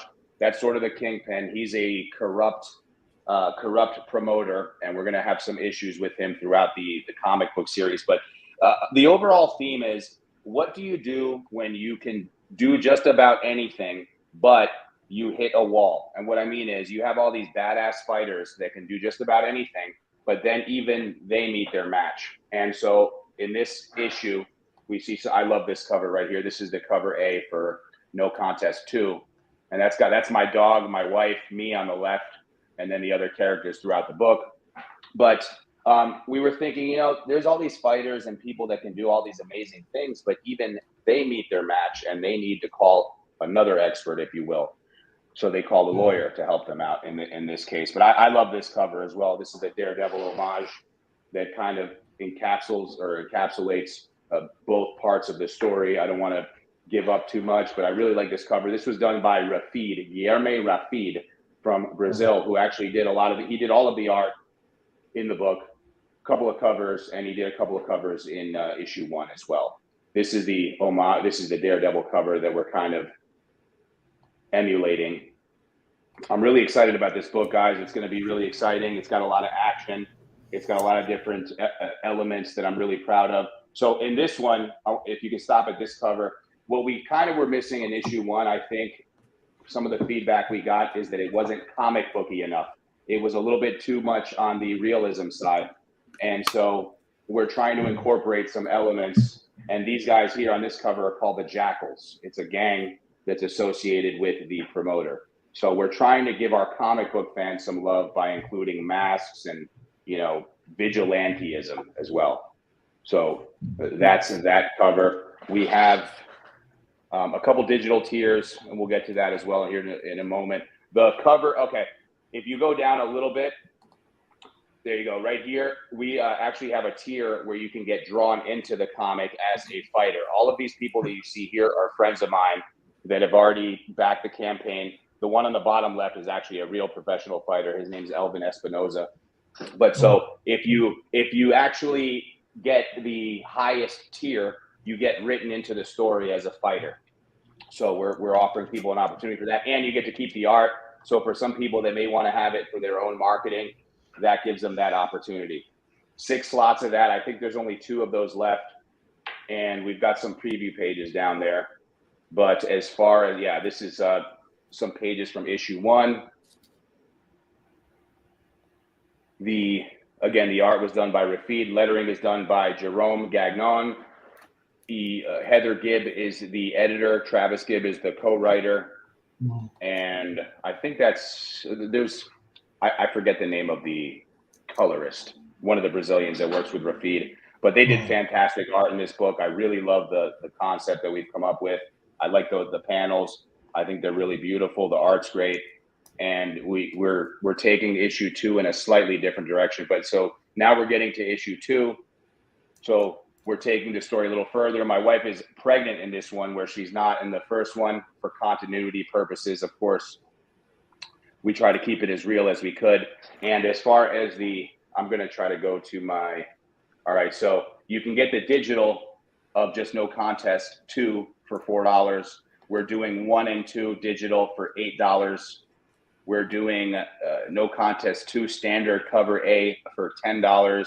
And remember, guys, I'm following Travis's lead. He believed, based on the money we've spent on the book and the people that we've used, that these are the best price points. I don't really know what I'm doing, but I trust Travis that this is the best plan that we can come up with. So $15 for issues 1 and 2, cover A, and then we have the Daredevil homage for $20. The cover C, which is that gang cover C, $20, and then I have to go back to if you scroll all the way down, you'll find this is my favorite cover, because the guy in the bottom, in the middle, that's an actual picture of me preparing for my last boxing match. But the guy in the bottom left, that's Lorenzo Hunt. He is currently the world heavyweight, bare knuckle heavyweight champion. No, not heavyweight, light heavyweight champion. Okay. Nice. The guy on the bottom right is Mike Davis. He is a UFC fighter. You guys know Mike Davis? He's in the UFC. So this book actually, what we did in issue 2 that we didn't do in issue 1 is that this actually features real life superstars. So real professional fighters in this book to open up this issue to actual MMA and boxing fans that may not be comic book fans. Right. As far as they know, I'm trying to make fans out of them. I'm trying to tap into that community. Well, I mean, you got the Prodigy in one of the interior pages. He's, about to be 9-0 after he whoops this guy. Elvin. Yeah, Elvin's going to, I mean, not to jinx it, but Elvin's about to beat the crap out of, I'm not going to say. Okay. Yeah. That's cool. See, but there you go. That's cool that you knew that. Yeah. Elvin, the Prodigy Espinosa, he's in the book as well. Davis is in the book. And so I'm trying to give a platform to these fighters that many of them are actually big anime fans and manga fans. But what I'm trying to do is try to bring these comic books into another stratosphere. Get them in front of different fan bases. Daniel, just a question here, Daniel. I don't know about what type of contracts these fighters are under, but have you thought of maybe doing them as single trading cards for stretch goals in an illustrated style? We have thought about that, and I've also thought about using these books as fight cards. So if you go to a fight promotion, to put the fight card on the back. So because I have my own promotion, and in fact that plays a part in the book, but I have my own fight promotion called Space Coast Fight League. And when we do our fight cards, I may actually have those fight cards in the back of the issue, so that when I sell the tickets, I will sell an upgraded ticket plan, if you will, and then give them a copy of the book. Nice. Cool. That's cool. Yeah. And just I'm sorry, this is the marketing thing, right? This is what I'm good at, right? And it's like to translate it into like wrestling. I remember when we were doing conventions and stuff, we would have wrestlers with their own trading cards that we provided for them so they can sign off as gimmicks instead of the normal 8x10s. So that would be a nice little way to get the people who are coming to the show to get the autographs from the fighters before or after the show, because you've already got that. And that's right. Cards are easy to travel with, right? And if you're buying in bulk, the expense is almost negligible. Yeah, that's correct. Yeah, and we're trying to get these. Obviously, the fighters are going to autograph the copies for people that want them, but we're going to have different promotions with the fighters. Try to have a meet and greet for certain people that buy the books. Nice. So we will have future stretch goals. But again, this is all coming to fruition now. So I'm all for. But that's an avenue that a lot of independent creators are not taking. That's something that you can take advantage of, right? And carve out your own little niche for it. So that's awesome. Right. I think that I need to leverage some of the relationships that I've been fortunate to develop. I've helped out. I represent Ghostface Killah, for example, from the Wu-Tang Clan. You guys from New York, you know nice. Right? Yeah. He was going to possibly be in issue 3. And just so you know, I'm not lying. Hold on. Look here. We got Ghostface's autograph on my desk at all times. Very nice. Okay. Nice. So he was going to be possibly in issue 3, but we're thinking of doing something entirely different with Ghostface. But that's the thing. I've been really blessed in my career, and I'm a very outgoing person. So I've made a lot of connections in my day job, and I'm trying to utilize the people that I've met to promote the comic by having them be very much involved. Nice. And a lot of the clan is excuse me. A lot of Wu-Tang Clan are comic. Yeah, we know what you meant. Yeah, no, they're big time. Yeah, they're big time. In fact, I bought RZA. RZA has Bobby Digital and the Pit of Snakes. I just bought on Z2 Comics. Nice. Is that a thing? Z2, right? Yeah, Z2. Yeah, they do more music themed books. Right. But I met Raekwon at New York Comic Con, and I'm like, oh my god, Oh yeah, they're big. So that was cool, man. Yeah, they're big. Yeah, absolutely. Yeah. Yep, absolutely, and rightfully so. They got a great story for that. Mm-hmm. I don't know who those guys are sitting at the desk, but they're pretty handsome. This is at Famous Faces and Funnies in Melbourne, Florida, and those guys are outstanding. Super, great bookstore, and they love promoting local talent. So they've got every indie creator. They've got a whole rack for them. So like Jonathan Hendricks from around here, of course, Travis, and a whole bunch of other guys have a really big following. Same, not too far from. Well, I've traveled all over the country, so not too far is relative. But Altamonte Springs, the collective, they do a lot of carrying stuff. Yep, I was there. I want to say 3 or 4 weeks ago to do a signing. Nice. Yep, very cool. Very nice. Yeah. So thank you guys. Yeah, I'm very excited. Yeah. And of course, we don't have very many backers yet, and I'm just trying to figure this thing out. So, but our goal is I don't want to say only, but our goal is 3,000. We're relatively close. We're at like just under $2,200 with 17 days to go. So you got plenty of time. You're gonna make it. You're gonna make it. You're about 67%, something like that. So you're good, Mal. You're good. You think so? Oh yeah. Wait till mine pops up. Yeah. If I'm not sweating, you should be all right. Thanks. And listen, we always say we have our goal, and then there's the other goal. Right. Mm-hmm. There's the hidden goal you have in your head, that the number you really want. Right. There's the covering the printing goal, and then there's recouping the expenses goal. Right.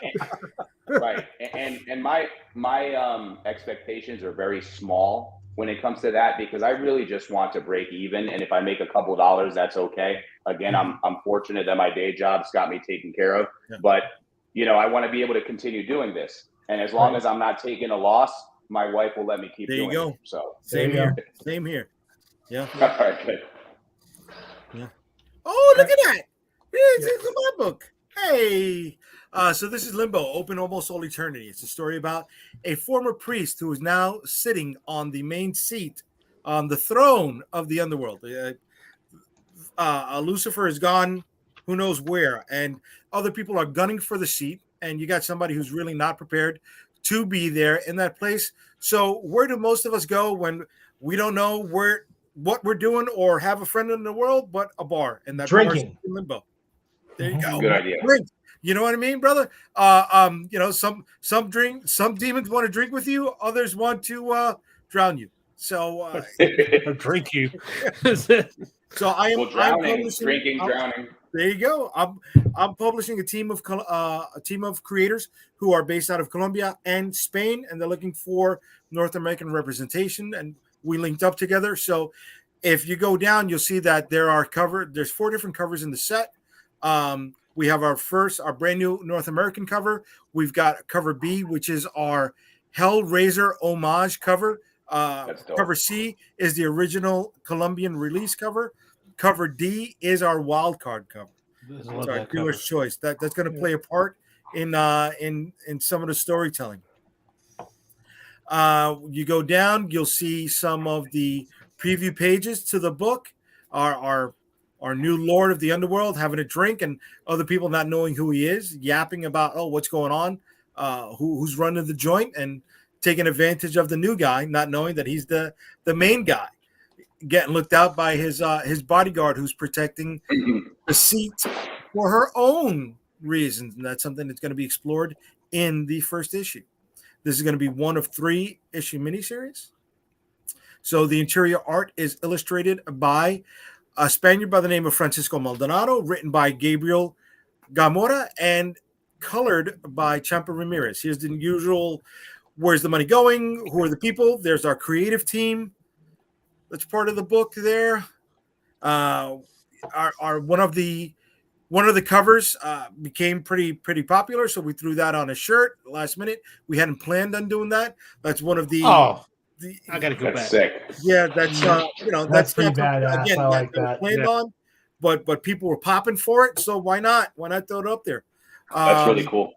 Yeah, here's a little teaser on what the holochrome covers may look like. This is something we did on our previous campaign, so we're offering a set of holochrome covers. We haven't printed it out yet, but this is a sample of how they may come out.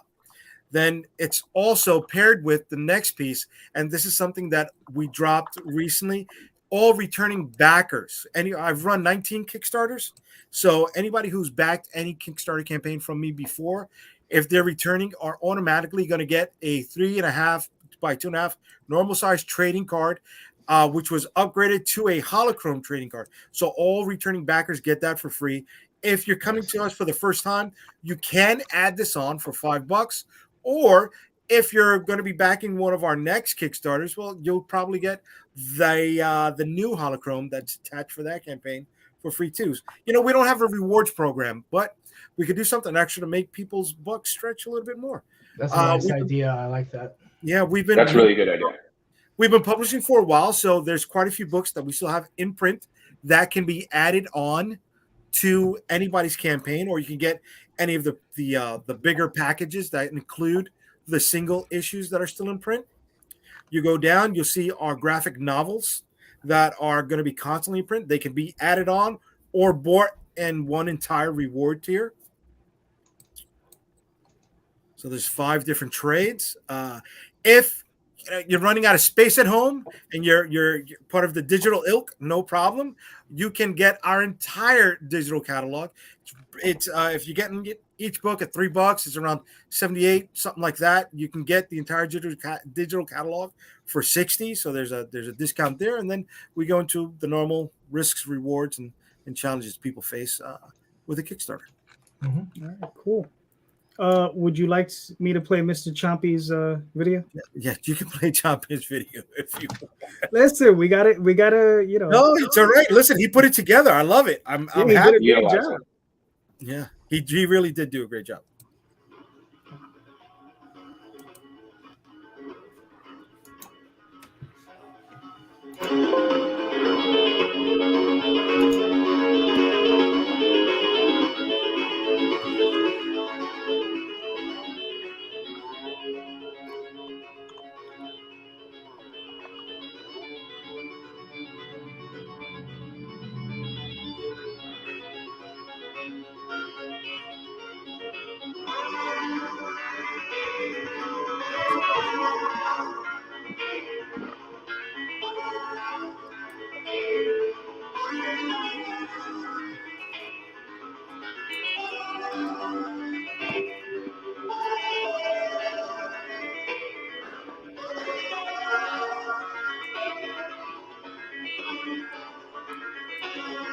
Can't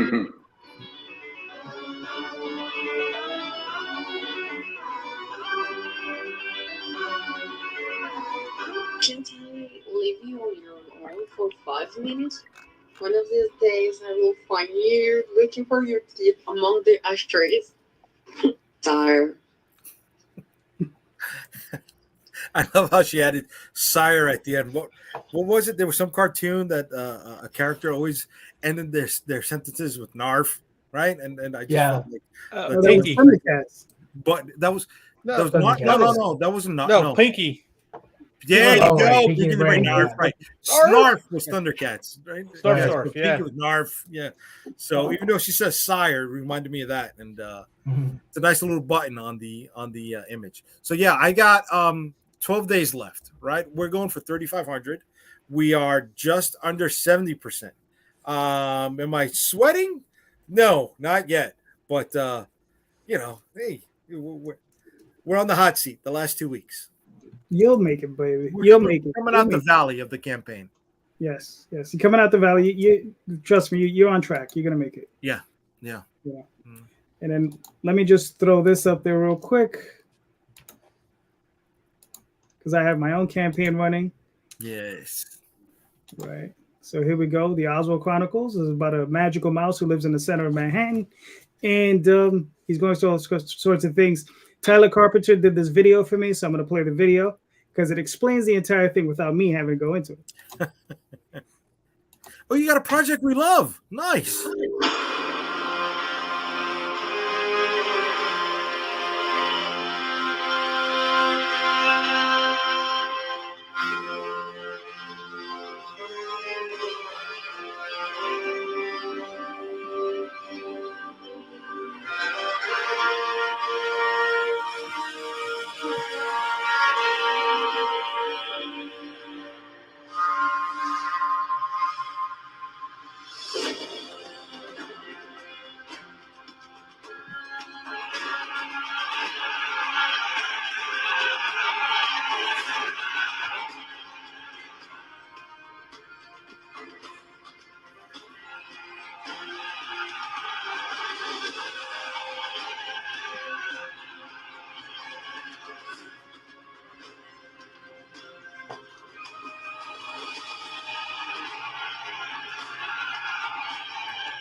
So there you go. So pretty much, I'm like Jay. I've already funded, but I always have my secret goal where I really want to reach, and we have 14 days to go. But I'm also on track to make that. So I think we're good. So yeah. So there we have it. And that's But even if you can make more than that.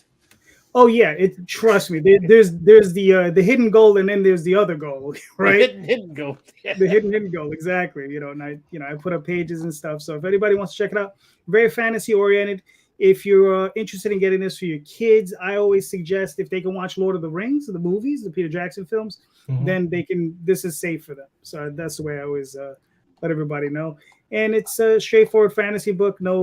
Nothing too crazy. It's just sword and sorcery. And just having a lot of fun. And like I said, Oswald lives. This is all happening in the middle of Manhattan. This is all happening on 54th Street and Park Avenue, on a mall. Just the people on the street just can't see it. So, but yeah.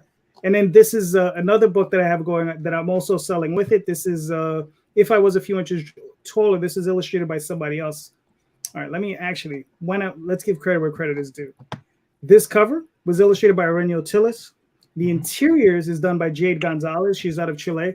Been working with her for about 12 years. She's a fantastic artist. I'm ever grateful to her for her putting up with me for as long as she has. And trust me, she's been putting up with me. But, she just does great, great work. And then we have Aurelio Tillis, who did a few hundred inches taller for me. And his style is a little different, very anime, manga type, looking style. But yeah, just has his own take on it, and it's a lot of fun. It's literally a war between an ogre and a troll. So you have a troll who's in a fight with the ogre, and it's a familial feud that they're having between the two of them. And Oswald's stuck in the middle. He's just a mouse. He's just like, guys, what are you doing? But he's stuck, and what can he do? So. Can I ask you a question? Why is it taking place on Park and 59th? 59th or 54th? 54th and Park. Well, that's where Oswald's house is at. That's any reason why it was that? Okay, well, yeah. The specific reasons Daphne and I, well, it's because on Park Avenue they're the malls, right? Yes. Or the Meridians, right? He lives on the mall. Okay. Yeah. So he lives on the mall, so everything happens. Well, not everything happens, I know, but this particular story, we were just passing through, happens on the mall because the Calcians, they're heading to Central Park, and they did a mission in Chinatown, and they're running uptown, and they're being chased by another force, and they end up stopping on his home. Gotcha. Okay, no, I thought maybe Park because Marvel and DC were on Park. I mean, they were in the 20s, so that's why I wanted to know. Actually, what the story is that Daphne and I were taking a walk. This was way back. Must have been like 92, 93. And we were taking a walk from the east side to the west side. Okay. And as we're standing on the Meridian, because you can stand on them as the traffic goes by you. I see some flowers. They're chewed up. And I'm like, look at that. It says some troll ate some fairies' flowers. And she'll tell you differently. She will tell you differently. She said, that is stupid. And I was like, that would make a great story. And so I wrote that story. It was called The Park Avenue Mall War. And that was the first story I ever wrote of Oswald. And initially, the story wasn't about Oswald. He was just a chronicler of tales. He's a scribe, so he's a writer. But eventually, in this story, this is the first time he's really exposed to magic, structured magic, and where he learns how to start casting spells, because he eventually becomes a very powerful sorcerer. I love that. You never told me that before. That is awesome. That's really cool. You know what? When we decided to do a book together, I thought, I'm finally going to get to draw Oswald. No, that wasn't what happened. I've got all these anthropomorphic books, but which I love. Don't get me wrong. Yeah. No, don't worry about it. See, that'll come eventually, because I have my 100 Artists project. I'm doing a project called 100 Artists Project, where I'm trying to work with 100 different artists. And what I'm doing is I commissioned them to do short stories. Try to keep it from 1 page to 6 pages, but I've gone as far as 10 pages with some artists. So. Yeah. You didn't. No, you didn't tell me. What's up? I thought I told you. You're not an artist. You're not an artist. Look at this. We got a special guest. Oh, that's the colorist of Limbo Open Almost All Eternity, Champion Ramirez. Champion, what's up, brother? I'm fine.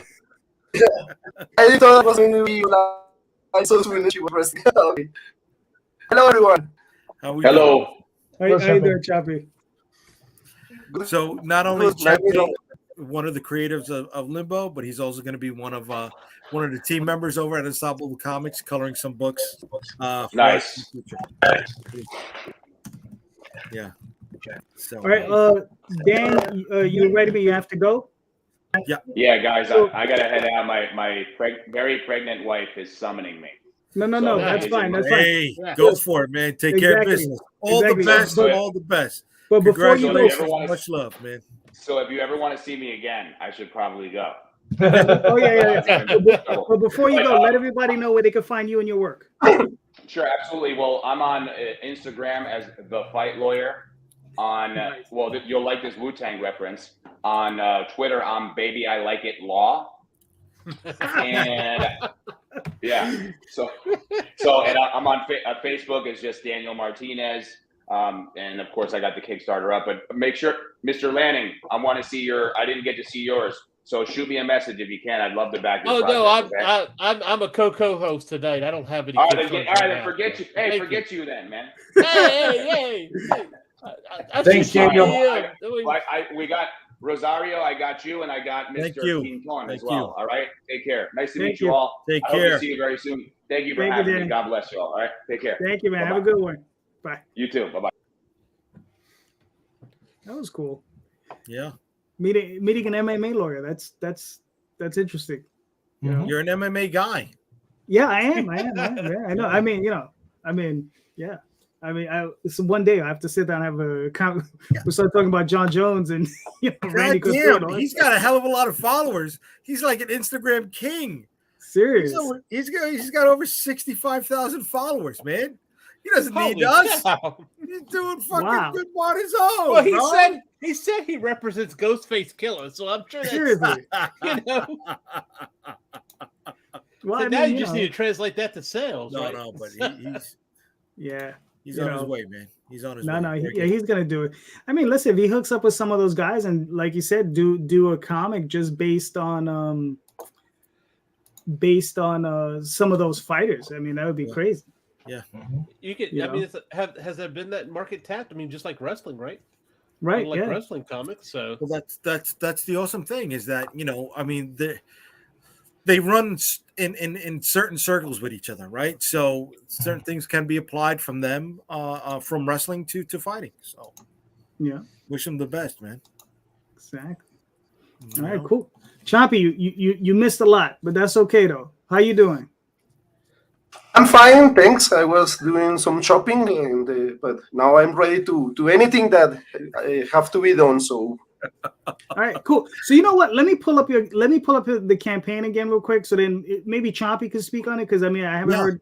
Everybody hears my perspective. I'd love to give one of the creators their voice on it. Go for it.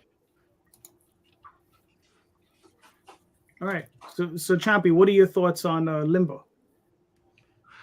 Limbo is something that I'm very proud of, and because it was like a story I have been part of the development from the beginning. So I was practically there with Gabriel since he started writing it, and it was a cool experiment because also Gabriel was the kind of guy who was like, I want to make this story, but I will let the artists interfere with the story, so to say, and he allowed us to bring things to the story. So there's even a whole scene in chapter 2 that was not in the script. That the writer Francisco Maldonado just made the scene as he thought it would be cool.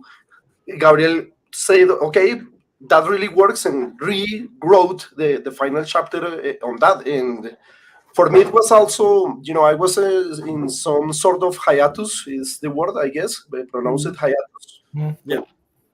And he practically made me come back to the coloring scene with Limbo, and it's the other part of the story is that the character itself, Efrain, that you're seeing right now, he's not the typical superhero-like character, the pretty face guy, blonde with the super muscles. He's just like, he looks like Frank the truck driver, and has the way that not any human would have. And also, one of the premises of the story that I love is that, okay, what happens if your religion is not the one that God likes?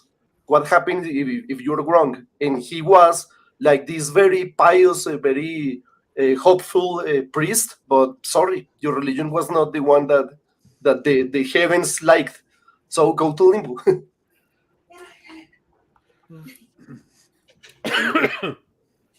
Also, there's. So, are you used to coloring this style, or because this is kind of a shell shading I see here? It was hard at the beginning. It's always harder in the beginning with a new artist because I was coloring for. I don't know if you guys are related to Carlos Granda. He has worked with Jay in some comics. His style is very realistic, so to say. Right. And it makes your life easier as a colorist because practically the art per se is finished. You only have to color, not stepping on the lines.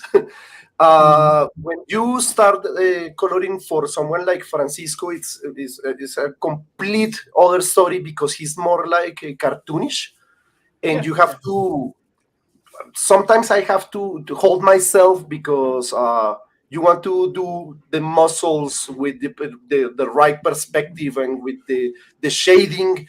And I think even in that drawing you're showing right now in the card, I did that live. In live, I'm saying like, man, I have to hold myself. I can't be doing this much rendering because the art doesn't need that. And you can see that is Granda's work is a little bit more realistic, a lot more realistic than Francisco's style. That is a very cartoonish, very carefree style. I don't know how to. Yeah. I don't know. I got to say that the card that we're offering, the holochrome card that we're offering as a reward for returning backers, was illustrated and colored by Champion himself. So that's a piece of our last book. I know William, Sam, you joined us on the last one, so that was the title character of the last book, The Dead Princess Vicky Sticks, and I liked it. I popped for it, and again, we're trying to make everybody's dollar stretch just a little bit more. So if you're getting a little bit of bonus on our dime, okay, thank you for supporting us. We're recognizing you. Yeah. No, I think you do a fantastic job. I think it's the colors, just the color palette right there is what it speaks volumes. It's gorgeous. I like it. Yeah. Go back and show the pages while you're saying that. Yeah. Thank you. And I have to say it again. I'm so honored for the trading card because that was like a fan art. And Jay was like, I like it. Can I use it? Please do use it. I love Vicky Sticks. Really and the fact that I don't consider myself an artist per se. I am a colorist. And the fact that Jay wants to use my drawing and with my color, it was like, man, Jay, I please give me kids. what else can I do for you? Well, wait. So he did the trading card. He drew the trading card, right? He did. Yes. Yeah. Yes. And he doesn't consider himself, bro. No, that's fantastic. Yeah, he did a great job. That's really good. Too humble, too much. Yeah, man. Yeah, that's really good. Absolutely, you should consider yourself an all-around artist. I think it's awesome. Yeah, dude. Definitely. He is. If there's one thing I'm good at, one thing, not a writer, it's not a publisher, it's not. Oh, excuse me, I'm learning to be a publisher. Say that, right? It's not the best salesman, but I can spot the people that are grinding it out, right, and doing the legwork to put out good content, and I'm lucky to have found so many people to do that. Well, not to inflate you or blow smoke, because I definitely don't want to do that with you, Rosario, especially after what you said earlier. But most of the people that we know, like Jim Henson and Disney and everything, that was their talent, was seeing other talent. Okay, so I'll give you that. Thanks, man. I appreciate that. Damn it! No, I didn't want you to feel. Man. You hit me in the feels. Man. Oh man. You gave him a dopamine hit. You messed up. Damn it! Yeah. I'm not going to sleep tonight. I'm not. Baby Lanning said good shit about me. Yeah. You say you're not a writer, but the catchphrase that if you be the Lord of Hell, you will spend almost all eternity drinking with demons too. That was your idea, and that is a very solid punchline that you made it. So it came from the work that you guys did. It's not like I'm there and working on different catchphrases. You guys put it out there, and I took a little bit here, I took a little bit there, and wrapped it all together. I mean, if you guys hadn't made the work, I wouldn't have been able to come up with that. Thank you. Or find that. And that's what I did. Well, it's a collaborative effort. I mean, you guys, everybody's pitching in. And that's the beauty about comic books. You know what I mean? It's like everybody has a voice in it. And we're lucky when we find people that we can collaborate with as easily as we do. Because that doesn't always happen. True enough. Mm-hmm. Yeah, but no, it looks great. Like I said, you guys are well on your way. All right, gentlemen, we're almost at the top of the hour. You know what? I got one last question for everybody. We're gonna try to run through this one quick. Although me and Jay might argue about this for a minute. Oh man. All right. POD or offset. Preferences, pluses versus minuses, trends. Oh, trades or comics. Right. So let's Sam, you're the guest. So you go first. For floppies, I absolutely really cringe whenever I have to do a small press run. So I like being able to put out offset because again, I'm selling books to shops. I'm sending books with me when I go to cons. I'm shipping books to Adam, and you really have to get that economy of scale if you're going to put books out there. It's something that people are going to be able to afford. That said, there are times when we haven't quite funded enough, and I've had to do like a 500 copy press run or a 700 copy press run, or if we have just a really rare cover when we do like 200 or something, right?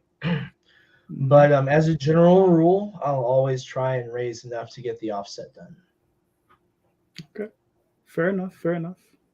I don't know if you want to take a shot at this, Chum. I don't know how you guys doing it down in Colombia. Well, the thing is that in Colombia, comic books are not per se an industry yet. It's more something you do because you like them and you get your heart on that. But I will know what to say because technology also is letting you get things like Kickstarter or there is a website. I guess it's called Bubok that allows you to print on demand. And the costs after COVID here in my country are way in heaven. Everything that has to do with dollars, it's almost impossible to get. So I will know how to correctly answer such a question. And the reality in Colombia is way different than in the US. So I want to chime in on this for a second, and this is only talking with the guys about this. Colombia is only the independent market scene, right? There is no larger companies out there with such a great foothold like they have here, just canvassing the market, right? So there is a better chance for the smaller books to shine in Colombia. They do have a convention scene. If people have an opportunity to go down there and they're looking to reach another market, fucking go for it. All right. We're in a digital world where the books you make can be sold over there digitally, and they are looking for new material. They're hungry for it, right? It's another market. Everybody's always talking about, the France-Belgium market or Japanese manga, right? Or us, the Western stuff. But down there, South America, I mean, how many artists have we heard coming out of Brazil, right? We know about that, but we don't tap into that. But it's there. It's there. And these guys are looking for it. You can kill like gangbusters with a book out there with solely your presence alone, right? You setting foot there to promote your material. To them, it's like, you're taking a chance on us. So because you're doing that, we want to support you, right? This goes to Champe for a second. And the late, great Herb Trimpe was a fucking god because he would go out there for conventions, right? Trimpe was on, for them, I don't want to say on par with Kirby and Lee, but because he took the time to go out there, right? And show face, shake hands, kiss the babies. They love him over there, right? He's on their Mount Rushmore. So imagine what that would do for folks like us who are looking to expand our consumer base. That's right? Yeah, absolutely. Yeah, right. That story with Herbert Trimpe is so sad because he actually wanted to come to Colombia to help us create a big industry, and news magazines and newspapers were talking already about him and also about us because we were bringing him here. So if he hadn't passed away, our story would have been very different. My story would have been very different because I would have such a mentor. That also he was my personal friend, so it was very sad he's passing away. But what could happen is that since our currency is so downgraded, I guess it would be the word. You can hire Colombian artist muscle so cheap because, for instance, okay, but I mean, I don't know if maybe that would be seriously. I don't know if this. I need first tips, bro. Don't tip it to my talent pool yet. No, it's okay because I mean, you may pay. I don't know. I'm gonna throw a number, just a random number. You pay $20. I'm not saying real numbers with Jay. Mute him. You can pay Colombian artists for what you would consider cheap, but for us in dollars, I mean, $20 for me is such a great pay for pretty much anything. But when Jay, this is two nights in a row. I'm getting gold. no, I'm not saying the real numbers because what Jay's paying me is not 20, it's way more. And I'm like, please, Jay, what else can I do for you? Please. No. Two nights in a row. Hi, sweetie. Good night. Good night. Oh, you're still on the live stream. Just say hi. Hi. Awesomeness. Someone hasn't gone to bed yet. Oh my I'm God, sorry. she's beautiful. I know. I'll be downstairs in a little bit, okay? I'm sorry for keeping you up. I apologize. All right, honey. I'll be there in a minute. My youngest. Yeah. You have a beautiful daughter. Chape, I tell you, man. I do need someone who can translate and letter English to Spanish. No, So. no, but you know, and that was a joke. I was being more facetious than anything else. But yeah, I mean, look, in our digital world, we can reach out there, right? So it doesn't have to be translated immediately. But if you do, you're looked at as someone who's like, oh my God, you are taking that chance on us, right? Mm-hmm. And it's going to go over like gangbusters over there. And I hope that, you know, not just the Colombian market, but the entire South American market can be seen as a burgeoning scene the same way we talk about Japan and Belgium. Or excuse me, France. Excuse me. Well, that's great. Answer the question. Do you need me to do translations? Whoa. Wait, really? Was that the question? The POD or offset? Oh, POD or offset. Okay, I'm not going to choose one or the other. I'm going to say, in my opinion, that POD and offset is you got to choose which one you're looking for: short-term sales or long-term growth, right? Mm-hmm. POD, in my opinion, leads more to short-term sales as opposed to offset printing, which is going to generate you long-term growth, right?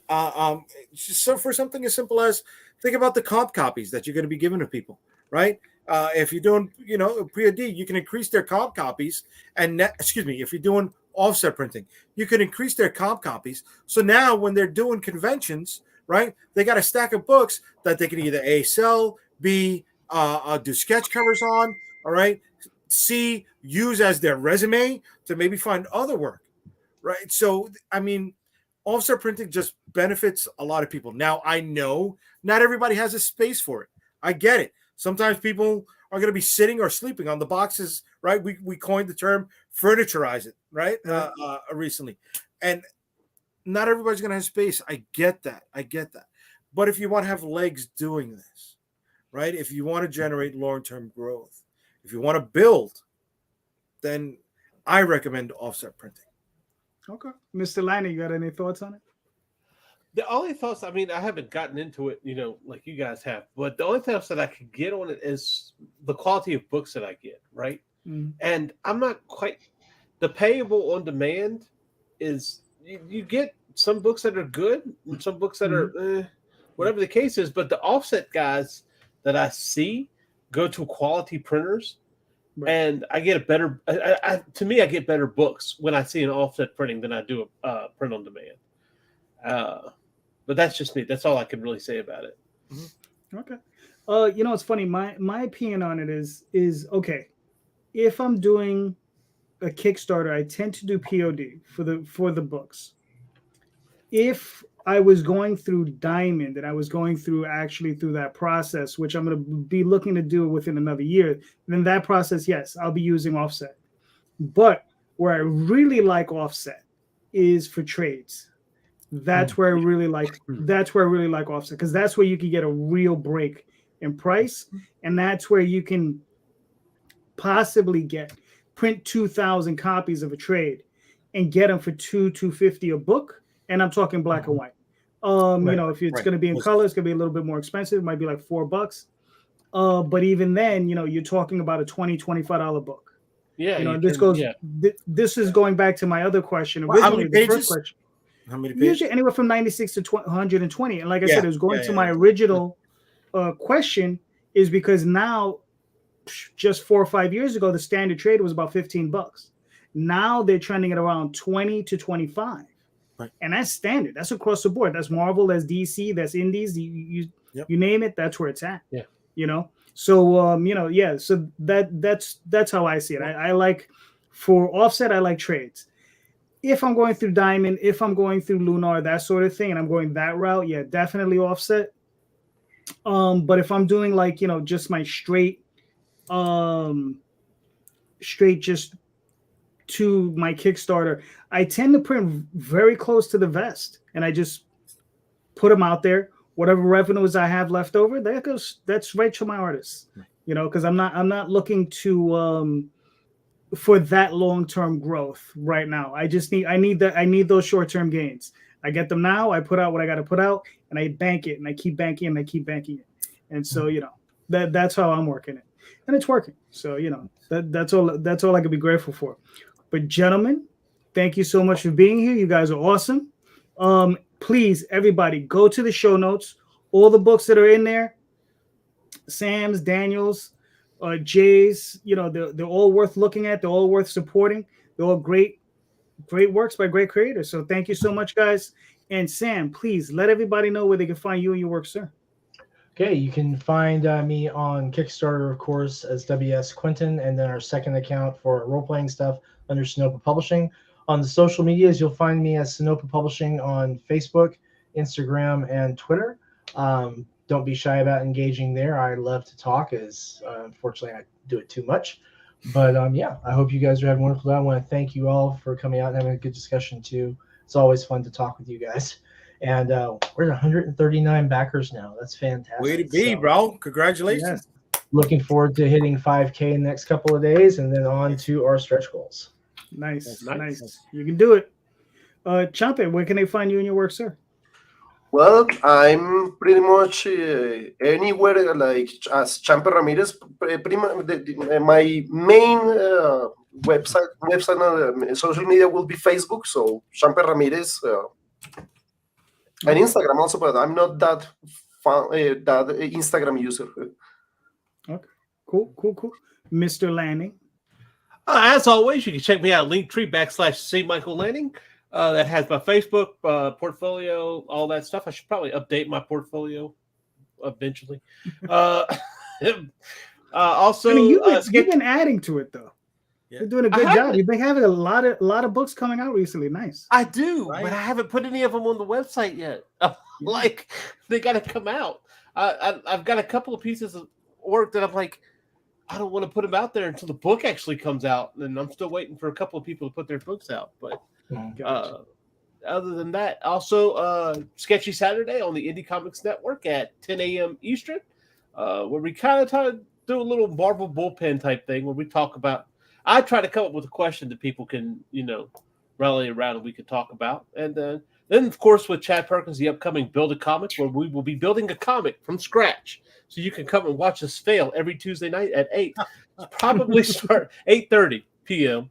Starting around about April 18th, I think is when we're going to start. Very nice. All right. No crying on StreamYard, all right? I know no promises. No, no crying on YouTube. there's no crying in Indie Comics. There's Exactly. There is. No, there's plenty of crying in the comics. Yeah, right. Yeah, that's the problem. You know, we already have enough tears. We don't need more. I promise. Yes. There's a lot of tears in Indie Comics. Yeah. Yeah. Don't get their books. Chunks of money moving. Why is my book wet? Mr. Rosario, where can they find your work, sir? UnstoppableComics.com. All roads lead to and from UnstoppableComics.com for me. Social media links are all there, but please check out the latest book from Unstoppable Comics, Limbo, open almost all eternity, right now on Kickstarter for 13 more days.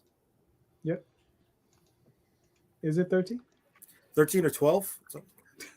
It ends. We end on April 15th. And excuse me. Okay. So we're going to be having a closing celebration for Limbo. So if anybody wants to join us on April 15th, let me know. We'll be wrapping it up, having a few drinks, celebrating, and maybe showing you what comes next for Limbo and for the rest of Unstoppable Comics that night also. Very cool. All right, cool. And I'm JD Calderon. You can find me under the Oswald Chronicle, Tall Tales Online, Facebook, Twitter, Instagram, all that good stuff under JD Calderon. And go check out my Kickstarter. We were just passing through trade paperback, 120 pages, full complete story. All for you guys. Nice. Thank you so much. You guys are awesome. You guys are all great. And like I said, I'll be seeing you all guys next week. So take care. Have a great night. Night.